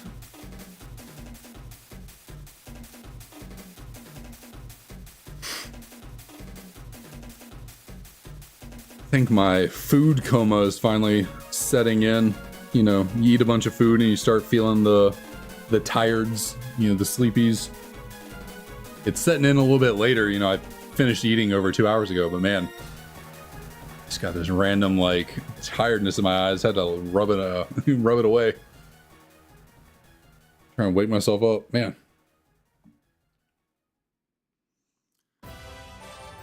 But talking about shinies and like attacking, I've always thought it was hilarious that shiny Marshadow, you only know it's shiny when it attacks. I've always thought that was kind of hilarious. In like a way, it's not even like bad for a shiny. Like regular Marshadow's design is really freaking cool. And I almost don't even mind the fact that shiny Marshadow looks the exact same, except for when it attacks, the like green highlights that would show up are like purple now. It's weird. It's almost like I don't mind just because Marshadow is so cool.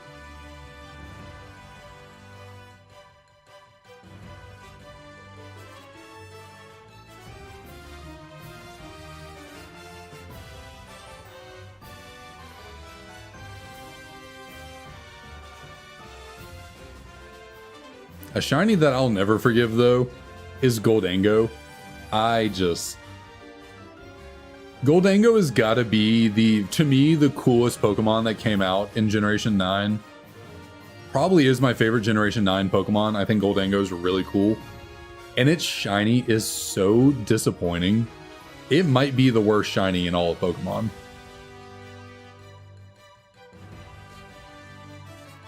Like you can't tell that it's shiny. Like it is so bad. It's barely any different. I think the only difference is like the lines are a tiny bit different color than the little lines that surround it in normal. It's like, why not make it silver? I understand its name is Goldango. Like, and so you want to keep it gold to match with the name. I think we can all forgive Pokemon for making the gold Pokemon not gold though, and it's shiny. Like, give me a silver Goldango. Or at least make it like bronze. That way, like, it's not completely not gold. Like bronze is still like a similar-ish enough color to gold, but it's like, you know, it's darker. It's more brown, I guess you would say, in a way. Like, there's so many ways that you could make shiny Goldango look so much cooler. But yeah, we just got the faintest of change in the lines of the shiny.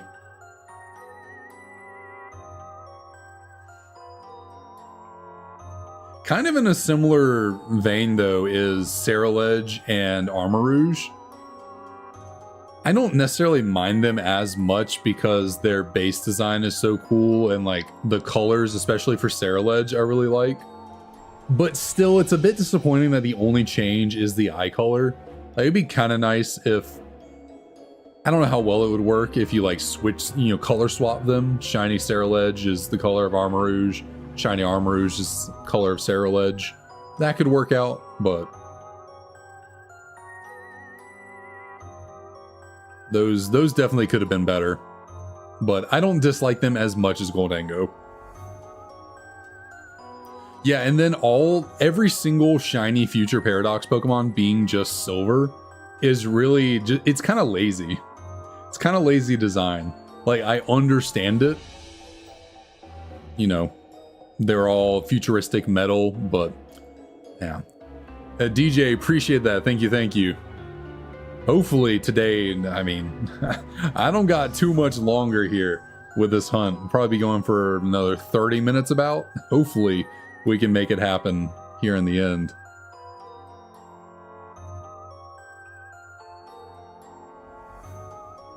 Yeah, Reshiram and Zekrom doing a color swap would have been cool. I don't dislike their shinies though. Like, shiny Reshiram is cool. I like the gold bands that it has on. They're not the worst shinies. I think Zekrom shiny is significantly worse in the 3D models. It's like pretty cool in the 2D sprites, but once it went to 3D, it's not the worst shiny in the world. It's different enough, but like, it could be better. I think Reshiram does have the better shiny from Zekrom. But yeah, color swap would have been, that one makes too much sense. Like, why not do a color swap?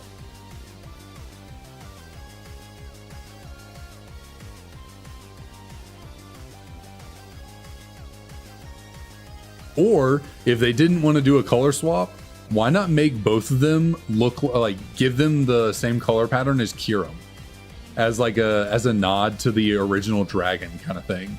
Like their shiny is what made, like the original dragon. Well, I guess we don't know what the original dragon is. We only know Kyurem White and Kyurem Black, which are individual fusions of them with Kyurem, not like a full-on fusion of every, you know, all three. But like, kind of give them they'd be roughly the same shiny, but they're basically Kyurem's colors because it's a nod to the original dragon kind of thing. Because Kyurem is technically, Kyurem is the husk of the original dragon, right? Like that's the lore. Like when the original dragon split into Reshiram and Zekrom, the husk that was left behind was Kyurem, something like that.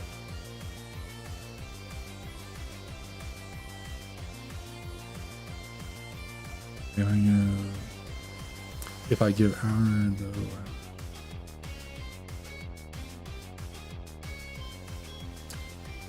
Yeah, I really enjoy creating my own shinies. I like fiddling with old sprites and tweaking the shiny colors. I was doing that for a while with the thumbnails for these hunts, but I've decided to pivot in a different direction for the thumbnails moving forward. Not do any more custom shinies and not do sprite art.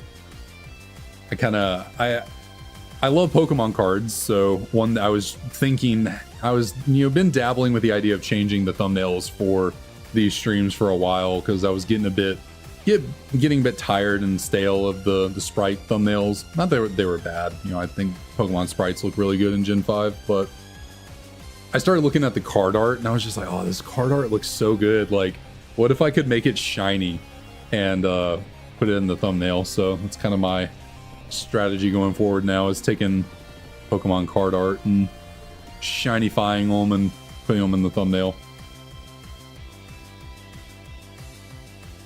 which is really fun. It took me a second to figure it out at first, like how do I recolor this these pictures to be shiny, but once I figured it out, I was like, oh, this is a fun little process to go through.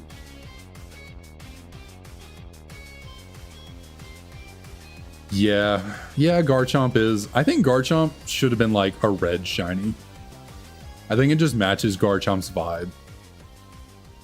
Like a darker red, not a bright cherry red, but maybe a really what?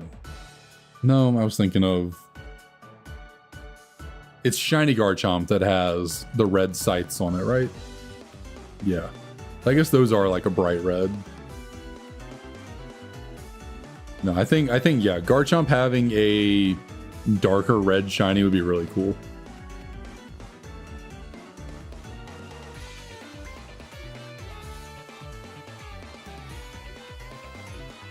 Trying to think of almost like a shiny Lunala. I think shiny Lunala's red that it has would be like a good red to give to Garchomp for a shiny.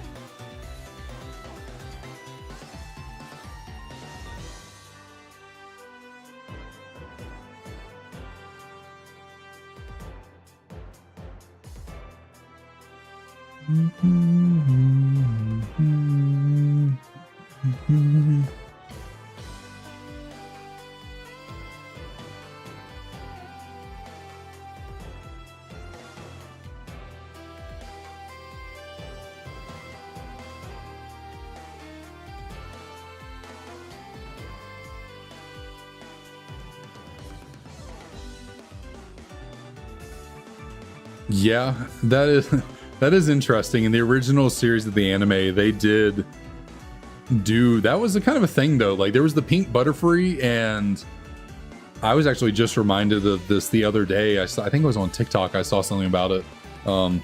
Wasn't there like a whole island of pink Pokemon, or maybe that's where the Butterfree comes from, and I don't remember. But in the original anime, wasn't there a whole island of just randomly pink Pokemon? Like, I think I had a toy of a pink Rhyhorn growing up. Like, I had the tiniest little Rhyhorn toy, but I remember it being pink. And I think in that clip there was like a pink Rhyhorn, some other Pokemon. I can't remember if the Butterfree came from that island or it was just kind of like a similar idea. Or after the pink Butterfree, they were like, oh, let's do an island full of pink Pokemon to kind of connect it together. I don't know. It's been so long since I watched the original anime.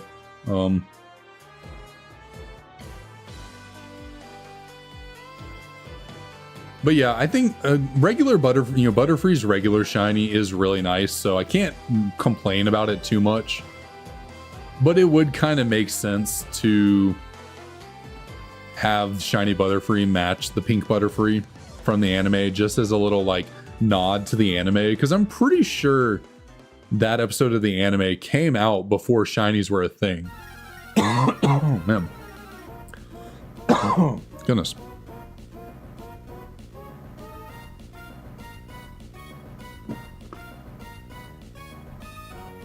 But who knows, maybe shiny Butterfree was maybe they'd already kind of like put together gold and silver pretty well and come up with the shinies and all that when that episode of the anime aired. So maybe they didn't really like, they'd already committed to making shiny Butterfree one way, and then whoever makes the anime, which is not Game Freak, you know, Game Freak makes the games, and then elsewhere some studio, I don't know who, I don't know what studio makes the anime for Pokemon. They might have come up with the pink Butterfree idea and then the two just didn't overlap. That is facts. Generation 2 shiny Typhlosion line is just Hisuian Typhlosion.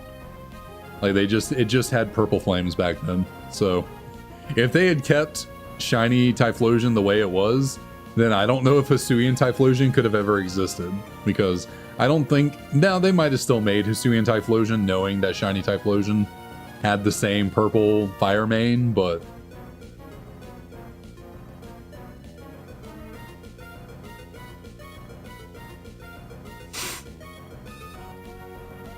it might have impeded their willingness to make Hisuian Typhlosion if regular Typhlosion shiny was the purple flames. But yeah, it is definitely very cool looking in Generation 2 shiny Cyndaquil through Typhlosion.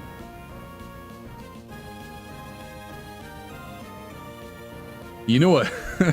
You know what shiny they could have kept, or they should have kept? The original shiny Charizard. Could you just imagine if shiny Charizard up until now was always purple and green and not red and black? Like, how much different would the world be if shiny Charizard was not red and black? If it was purple and green?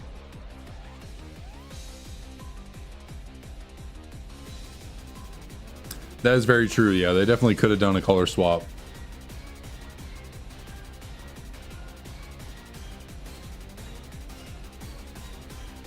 Like, how interesting would Pokemon be? Yeah, the original shiny Charizard was purple and green. In Generation 2, Charizard's body was like a purplish gray. Like, it wasn't fully purple, but it was like, yeah, grayish purple. And then I can't remember if it's I think it's wings, the inside of its wings. So like regular shiny Charizard now is black body with red wings on the inside. Well, it used to be purple body with green wings on the inside. So Charizard used to have Barney as a shiny. Shiny Charizard used to look like Barney.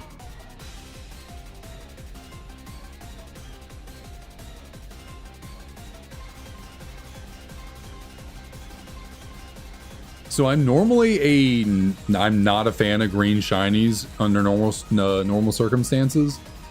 I think shiny Scizor is the only green shiny that I like. It might be because of the fact that it's a bug. So, you know, green and bug kind of makes sense to me. But like, shiny Scizor is the only green shiny that I'm cool with. It's not my favorite thing in the world. Yeah, like a gold Scizor or like silver or something, like a more metallic color could have been really cool. but I don't mind the green shiny Scizor. It's ones like Espeon. Oh, I cannot stand shiny Espeon. Ooh, why they made shiny Espeon green just bothers me. I do not like it one bit.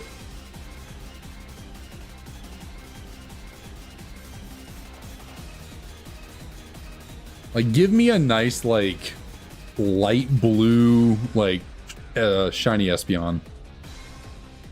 Like, green just doesn't fit Espeon's vibe. It should have been like a purplish blue or something, or just yeah, like maybe a greenish blue. Like, if it wasn't so much green, but like a green blue, maybe more blue than green, but you know, green with the shade of, what am I saying? Blue with a shade of green is what I'm trying to say.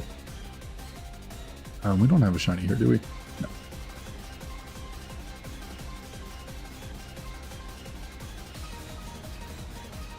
Okay. I really like Porygon Z shiny. I like the whole Porygon line. I think their shiny looks really nice. So that is one I cannot complain about. I really like shiny Porygons. I think they look pretty nice, I like the blue and pink and white aesthetic. I think it looks nice.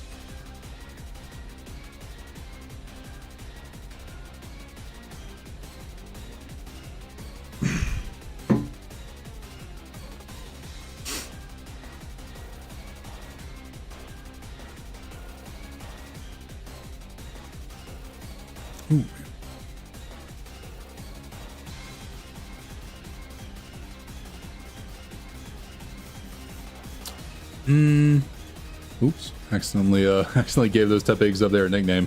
Forgot to start clicking B. Oh goodness. Okay, well, can we just go with that, please and thank you? Yes. Okay. Goodness. Yeah, Jolteon and Espeon, really don't like them both having green shinies. Umbreon has a great shiny. I know all that really changes is the rings on it. I still really like it though. I think the black and gold is an iconic looking shiny, and then, or the regular, and then the black and blue looks really good to me. So I like shiny Umbreon. I really like shiny Sylveon. I think shiny Sylveon looks really cool. Shiny Leafeon and shiny Glaceon are abominations. I don't know why they were done that way. Shiny Glaceon, you can barely tell that it's shiny. Kind of same with Leafeon, really. Like, those two were criminally underdone with the shinies. They are probably the worst. I like shiny Flareon to an extent. It's not my favorite thing in the world, but I kind of like the orangish gold that it has going on. I don't think it's bad. And then shiny Vaporeon being like a purplish pink. It matches Vaporeon's vibe. Like, I don't dislike it, but I don't love it either. I would say that I think Eevee in itself has a really nice shiny. I like shiny Eevee. And then I would say Umbreon and Sylveon have the best shinies for the Eevee evolutions.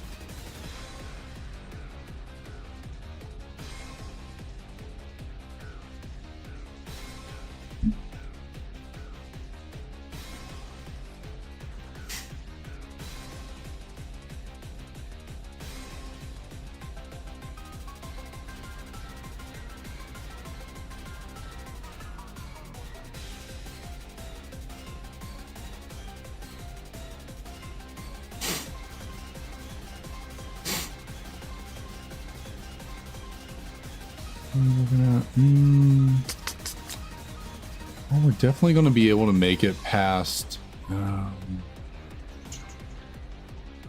yeah, we're definitely going to make it to 8,800 encounters here in just a second. Probably won't end exactly once we get there. I was thinking I might, but I could go for another like 20 minutes, which would get us a bit past the 8,800 mark. So we'll see where we end up here on the day. Hopefully, I mean, shoot, if freaking Tepig would just shine for us, I wouldn't have to worry about what what number I was going to. I could just freaking end it. Come on, Tepig, please. I'm begging you. I'm begging, please. Give me that shiny.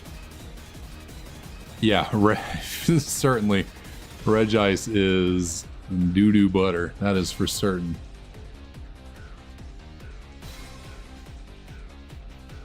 Yeah, Regirock has a really good shiny. Like Regirock is really nice. I like shiny Regirock a lot. Shiny Registeel, I'm really not a fan of green shinies. Like they do not do it for me. Like the light greenish metal on Regirock or Registeel is better than Regice. No, it is certainly better than Regice, but yeah, no. Registeel could be cooler too. I think Registeel would really look cool with a red shiny, like a red metallic look to it instead of green. I would like that a lot more. Now, I'm certainly biased in the fact that red's my favorite color, so I'd probably love it if every shiny had a little bit of red thrown into it, but that's just me.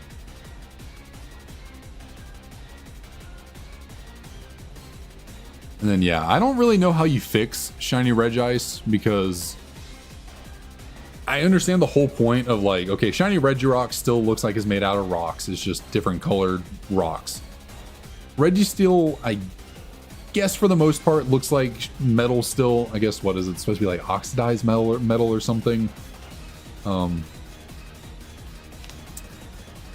guess ice looks like ice. I don't really know how you change the color of ice without just making it a completely different thing. So I guess that was their issue where they're like, we can't make it a different color because then it's not ice. I don't know.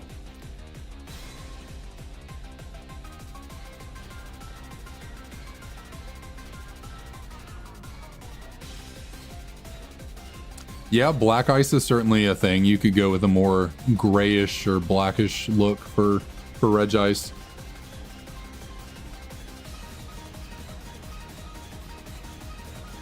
It certainly does look like a crystal. That is, you're not wrong there.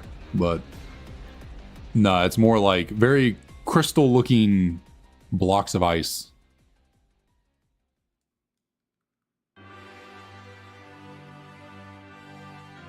Well, and then what? The new Regis don't really have that great of shinies either. Like Regieleki and Regidrago. They're like not all that different. Are they? Like, they're better than Regice, but I don't think they're like groundbreaking shinies for those two. Regigigas has a really nice shiny. I like the way Regigigas looks.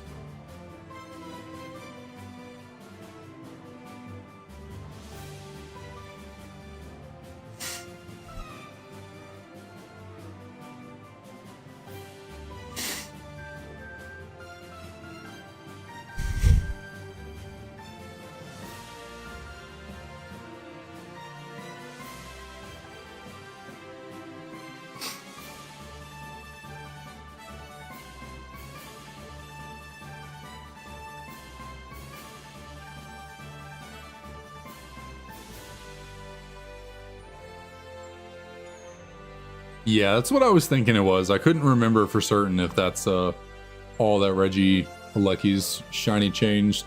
And then what, Regidrago I think is just the dragon head is a different color, like slightly. Like normally the dragon head on it, you know, the Charizard skull is like a black. I think what turns kind of green or something. And then the actual ball on the inside is still like a reddish color. Not all that much of a change.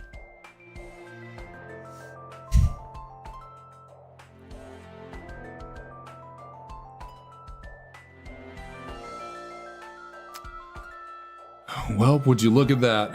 8,800 encounters down, and we are still looking for the Tepig. Oh my lord. Oh my lord.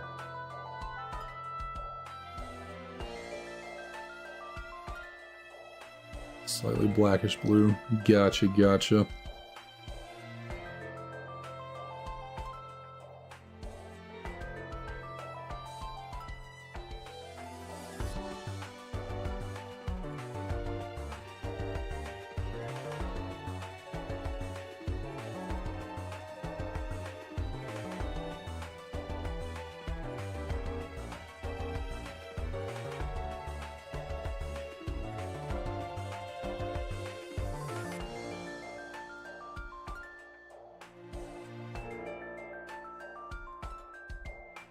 What in the world? Well, who's that one in the bottom right taking, or bottom left taking so long to register? Goodness. I'm very behind.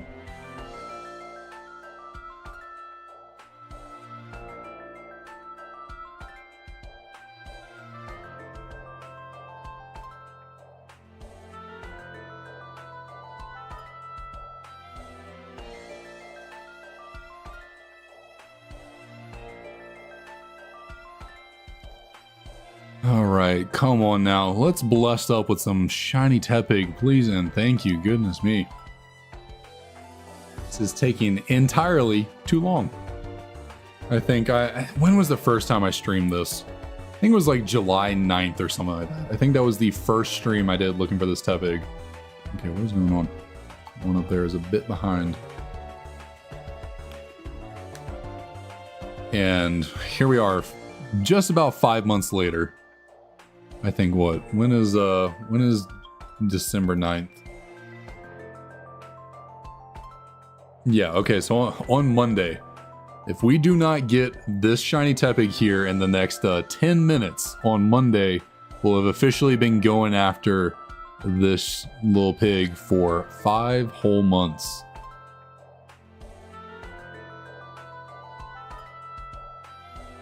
Yeah, don't remind me.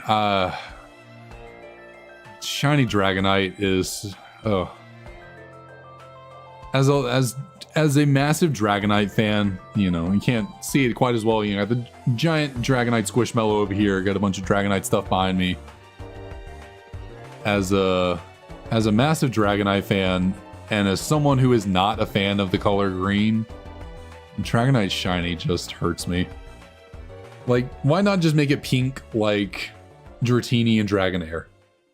Why green? I understand regular Dragonite is not the same color as regular Dratini and Dragonair, but why green? Why not another color? Why not pink? Why not blue? You know, just give Dragonite a similar color to Dratini and Dragonair in Shiny. Like, that's why green? So disappointing. That is true, Crut. You have been here for the long haul. That is very true. I appreciate you sticking it out. That is very true. You have been here since the beginning. Hopefully I can pay off your patience and your dedication to staying here. Hopefully we can make this happen soon.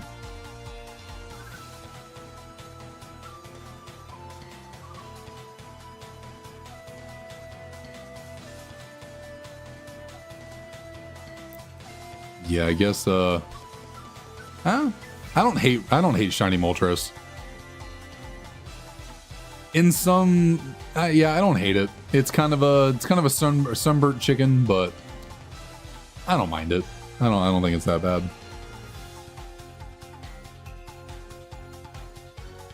Yeah, I think it's better than Articuno and Zapdos. I don't think Articuno or Zapdos have very good shinies.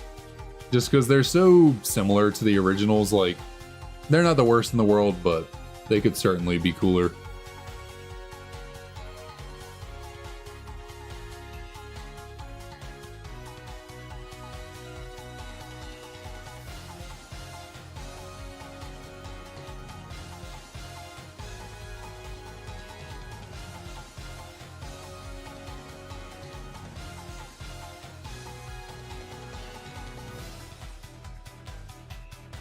Yeah, well, Rapidash never has blue fire. That's Ponyta. Rapidash has gray. Rapidash is almost like smoke, where it's shiny. Ponyta is the blue. Which, Generation 2 Rapidash, infinitely cooler, shiny. It's got the, like, ghostish purple, flames that Typhlosion has for its shiny, and then it becomes gray in Generation. So, like, in Gen 2, I think Rapidash had a better shiny than moving forward, because it had the, like, purplish flames, whereas moving forward it has the gray, like, smoke flames is still really cool. I like the purplish look more. But Ponyta did benefit, because shiny Ponyta in Generation 2 was nowhere near as good as the blue flamed one that we have now. I'm blanking on what it was, but shiny Ponyta did not have blue flames in Generation 2. So yeah, Ponyta definitely upgraded moving forward with its shiny. I think Rapidash tiny bit downgraded, but the flames on Rapidash is still super sweet.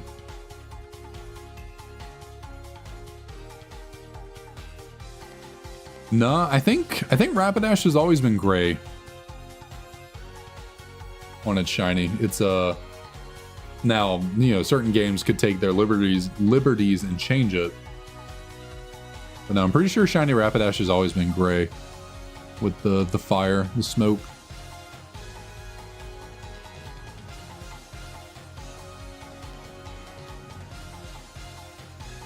Yeah, that's true. Black and red regular Moltres would be really freaking cool. Because, I mean, Galarian Moltres is cool enough with the black and red. Given normal Moltres that same treatment for its shiny would be pretty sweet. Now, I love Galarian Zapdos's color scheme, so seeing regular Zapdos with that color scheme as like a shiny would be really sweet.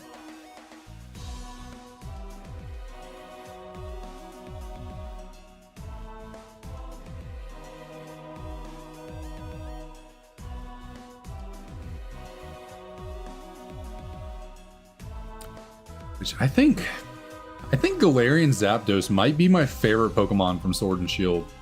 I really like its design. I think Galarian Zapdos is really cool looking.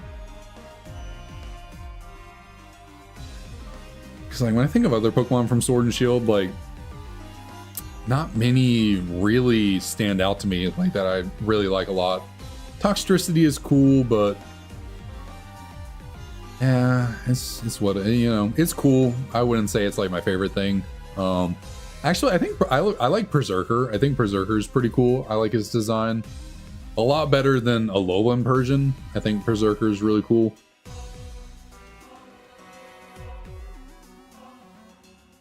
And what else? What are the other cool Pokemon from Sword and Shield?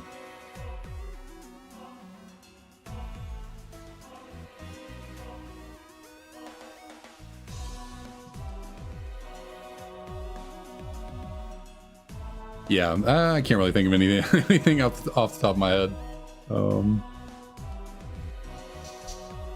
Dragapult's really cool, but yeah, I think I would say Galarian Zapdos is my favorite Pokemon from Sword and Shield.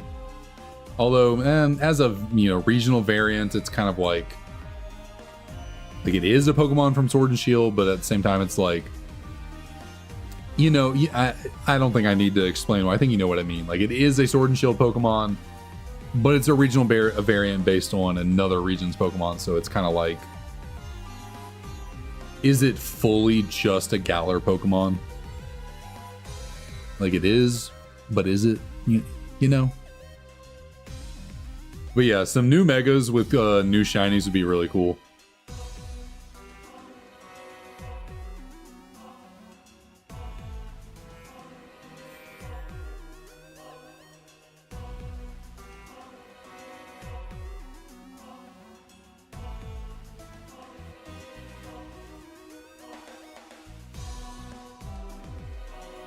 Oh, that's true. Corviknight is a really cool Pokemon. Corviknight is very cool. Corviknight's gotta be, if not the coolest regional bird, it's definitely top 3, if not better. Like, the only ones that I can think of that compete with Corviknight are Staraptor and Talonflame. Those are the only regional birds that I think are like really cool. Pidgeot's not bad. I don't dislike Pidgeot. Under most circumstances, Pidgeot's kind of whatever looking. Generation 2 Pidgeot sprite goes hard. I wish they could have kept that same aesthetic and feel for Pidgeot moving forward, because in Generation 2, Pidgeot looks sick. But then outside of that, it's just kind of like, okay, well, Pidgeot's whatever. Noctowl, nah. Not quite feeling the Noctowl. Swallow's not bad. I guess I would... Swallow's close enough to the tier of like Corviknight, Staraptor, Talonflame. It might be a slight below them, but I do really like I think Swellow's cool. Pearly, what's up? What's up? That's the most unique intro to someone joining the chat I've ever had. So appreciate that. How's it going? Oh yeah, Unfezant. Ooh, that is true. Unfezant has got to be the worst. Sucks that it's, you know, coming from Black and White. My favorite games got to have, you know, my favorite region's got to have the worst regional bird.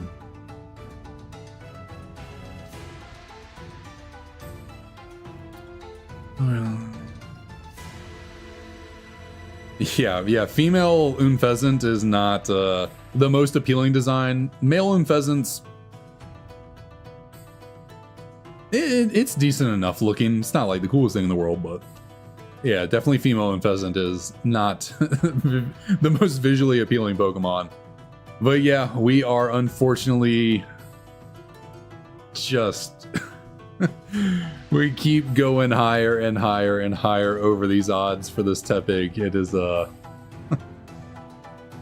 yeah, Tepig is not being kind to us for certain. We are really pushing this hunt to its limits, to its extremes.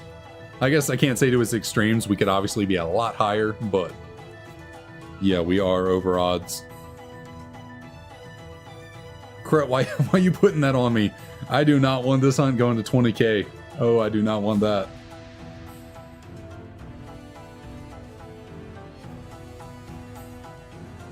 $200k. Good lord, that would be... talk about a tragedy. Talk about just the worst luck in human history. Going 200,000 encounters without getting a shiny. that would have to be the worst luck of all time. Now, that very well could be me. I am not known for being lucky, but I hope it's not that bad.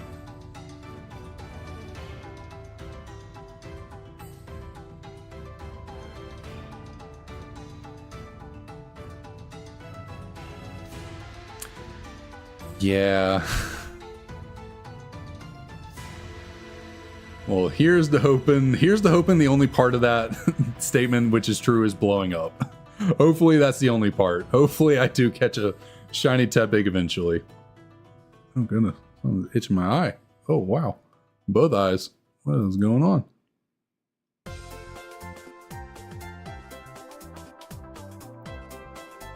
All right, what are we looking at? How far can I take this? What kind of cool number can I leave us off on? Because I think I'll go for another like 7 minutes or so and call it a night. It's getting kind of late. What can I take us to? Like, would it be possible to get to 8,860? That wouldn't be bad. I don't know. That might be pushing it. I don't know if I'll be able to get through that many encounters. Probably not. Probably just barely get into the 50s by then. So maybe like 8,852 or something will be where we call it a night.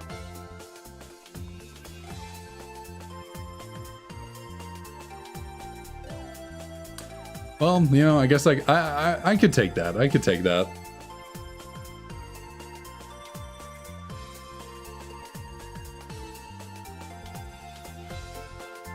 I mean, as long as I get it eventually.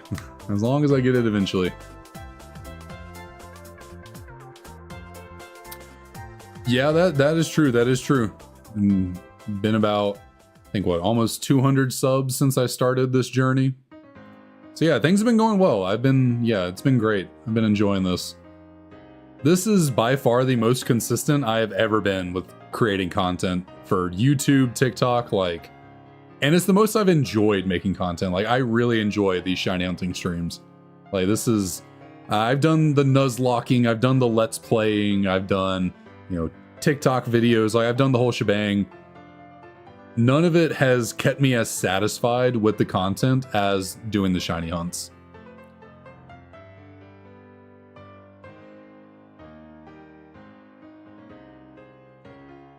So yeah, I've very much been enjoying all this, and I'm very grateful for everyone that's, you know, come out and, you know, supported.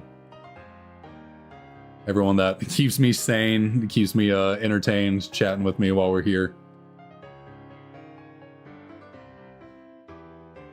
Actually, I guess in hindsight, 8,844 would have been a like nice number to end off on. Oh well.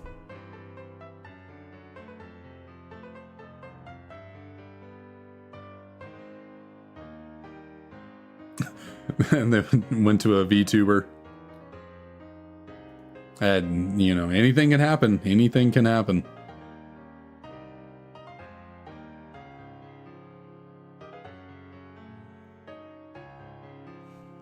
Oh, I have brainstormed a whole slew of ways that I could influence this Tepig to shine. I've thought about bacon. I've thought about, you know, Pokemon cards, plushies. Shoot, earlier today, I was thinking, if I get to 10,000 encounters on this Tepig, I wonder if there's an Embor costume that I could buy and try and channel my inner Tepig and, you know, dress up as Embor. Like, I'm like, what can I do to get this dang Tepig? Oh, that is true. That is true. I've kind of gotten away from the coins a little bit. I have not been doing the coin flips as much recently. It's definitely a lot harder to do coin flips when you have 4 games going instead of 2, because obviously you only have 2 sides of a coin. Works a lot when you have 2 games going, not so much when you have 4.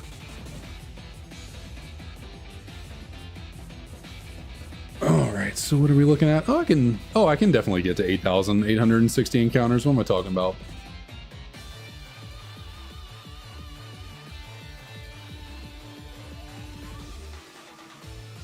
Yep, certainly having this setup should, I mean, in theory, help out a lot with getting through the Shiny Living Dex faster. Because, yeah, having the 4 games going, having a central controller so I can control things, get the resets going more easily, you know. There's a lot less movement, a lot less for me to do, you know, over time. You know, we'll just be moving faster, get the resets going quicker, get more encounters in, and ideally get shinies quicker. So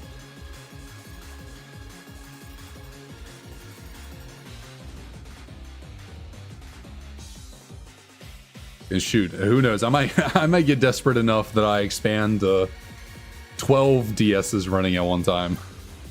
I don't think that's ever going to happen. I don't know if I'd want to put my computer through trying to run 12 capture cards at one time. I already had to buy a new computer part just to do the 4 DSs. So I don't know if I want to try and add 8 more. That might be a little much.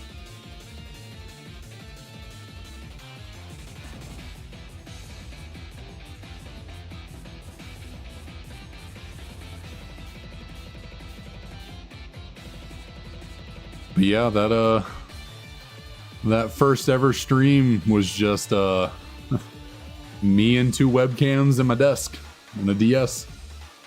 Didn't even have a layout on the original streams.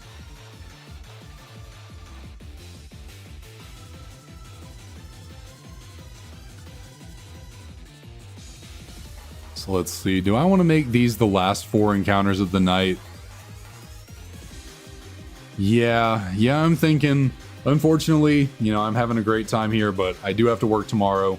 It is getting close to 11 p.m., so I've got to go to bed eventually. So unfortunately, these are going to be the last 4 encounters for us on the night. We'll end it off at 8,860 encounters. Might as well start getting into the bag. The bottom 2 are not going to hold up for me, so let's see. Black and white, do we have anything down here? That would be a negative. But let us check out. I want to do these individually at one time. Here, I'll go over here. We'll check the one on the top left. We got our English copy of Black 2. Do we have a shiny up here? That is a 3rd negative. But how about on our Japanese copy of White 2? Can we pull it out here at the final hour of the stream? Do we got a shiny? What do you know? What do you know? I'm never surprised anymore. Always expecting it. Tepig does not like me. But we'll get there eventually. We will get there eventually. Next Monday, we will be back with the Shiny Tepig, looking for, or with the Tepig stream, looking for a shiny. But the next time we stream will not be next Monday. It will be this coming Friday, 2 days from now. Take a day off tomorrow. Don't stream on Thursdays. I will stream on Friday. We got a brand new shiny hunt. That I threw together. I didn't throw it. I've been working on it for a while. I got a custom thumbnail. I'm tripping all over. I'm trying to do like a nice little like announcement for the next hunt. I'm tripping all over my words. I got a nice thumbnail custom made from someone on Blue Sky for this hunt. We're going to be looking for Arceus, Giratina, Dialga, and Palkia at the same exact time. All 4 of the Pokemon gods. We're going to see which one will shine first. It'll be like a shiny race in a way, you know, which one will we get? So I'm really looking forward to that. I think that's gonna be pretty sweet. Trying to catch some shiny gods. So yeah, I'm very much looking forward to that and looking forward to seeing you all there. It'll be Friday night, probably start around 8 p.m. Eastern like I did tonight. So yeah, hope you all have some great rest of your night, great day tomorrow, and I'll see y'all Friday.